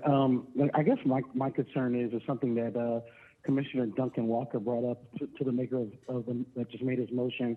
It seems like we just have, when it comes to any kind of zoning and it comes to development, there seems to be a tale of two ways we go about it. And the debacle that is Waffle House is proof of how we get to that. Developers seem to build something, and in the end product, we don't look at how it impacts people. And then, you know, you have a department in their infinite wisdom that says, hey, you know, there's really nothing we could do. You call them, and it's just like total cathartic. You know, well, sorry, it's going to be there. You know, big trucks are going to come up and impact you. And then we have a bunch of you all, or Mr. Mayor, even you, to your point, you said, I don't know what you're talking about. I don't know it. Because none of you live there. It doesn't really impact you. So it's like, not my problem. But to those of us that live over in District 1 and where these things are starting to happen, development seems anything goes. And then when it comes to impact over in other parts of town, it's like, well, we got to have more care and concern. And this quote unquote status of form code just seems to be willy-nilly. And if we're talking about the same commission that put second floors on CVS's, they're still vacant. So to Commissioner Johnson's point, I'm glad we're having this conversation about how we want to develop. And I'm a little surprised that the commissioner doesn't really want to have, real feedback and wants to just call the question, but how interesting of that. But, we really need to have awful lot. So the equity toolkit that is being proposed needs to go through equity and inclusion, but probably even flushed out more about how it's impacting people of color, and especially when I talk about people of color, Black people in this community, because it is having an impact, to include a lot of the overlays that you place that are having an impact to this very day on how we develop over within District 1. So you all are not having the real conversations that need to be happening about what's also impeding development. So that's interesting too, but that Waffle House is a disaster. Thank you. Thank you, Mr. Grundy Gomez. Mr. Mayor, there are no more callers at this time. The floor is yours. Okay, anybody else in chamber that wishes to speak to the motion? Basically to refer some stuff to staff to research and get back to us. I would like that to be stated again. If you come up, just because people are at home, can't hear you if you're over there. I apologize, but the motion that was just put forward by Mr. Adrian Hayes Santos, you didn't even look up when you read it for the second time. I do not understand what you've just proposed. Can you please explain it in layman's terms? Sure, we can do that. Thank you. Let me see if there's anybody else for public comment. Before we vote, we'll let you know what the motion says more specifically. Anybody else in chamber? Adam, do you have anybody else? We do have a late caller, actually, Ms. Stephanie Birch. Ms. Birch, you have the floor in 3 minutes. Hi, my name is Stephanie Birch. Do I have the floor? Sorry, I couldn't quite hear. You sure do. Hello? Yes. Sorry, okay. Hi, Stephanie Birch, and I think I'm in support for the idea of reviewing equity by all means. I'm a little unsure of how that would be done exactly within a city and within a system of bureaucracy that's built on inequity and racial injustice. I've heard a lot of comments from the commissioners tonight about affordable housing, but my question is that what's really being built in the city of Gainesville? I've heard mentions of our concerns about working with small businesses and developers, but is that who is really the city is working with and who's getting the bids for these projects? There's a lot of concern about what might happen in the future, but that's not what the city is actually doing business with now. And that's what the citizens are concerned about. So rather than pontificating about what might happen in the future, we're concerned about the practices and patterns that we're seeing happen right now. And we don't like that. And that's what we're concerned about, kind of stopping and getting, disrupting. And that's why citizens want to be involved in these processes. And so blocking that isn't working. So by all means, investigate equity. Now that I think the equity chair or whatever the position was has resigned, I don't know who is involved in that process now. But by all means, go ahead. I'd be really interesting to see what the results are. I don't know that affordable housing, again, is what's actually being built. As a single mother who makes a really decent salary, I can barely afford to live in this city. So I can't imagine how folks who actually live below poverty line actually can afford to live in quote unquote affordable housing within the city. Thanks. Thank you, Ms. Birch. Mr. Mayor, that's our last caller. The floor is yours. Okay, thank you. Anybody else here want to speak to the motion? Okay, so if you could maybe slow down and speak to the general intent, not the... Yeah, the intent of the first portion of the motion is to have the policy or what we just passed reviewed by the Equity Inclusion Office as part of the Equity Toolkit.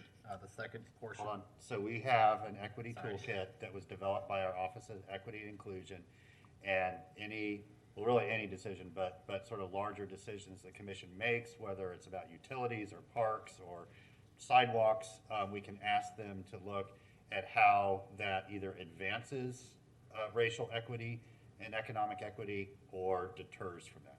So it's going to go through that toolkit, and then they'll give us an analysis. And then the next three portions of it are to have staff look at what this proposed policy, how will it impact housing costs.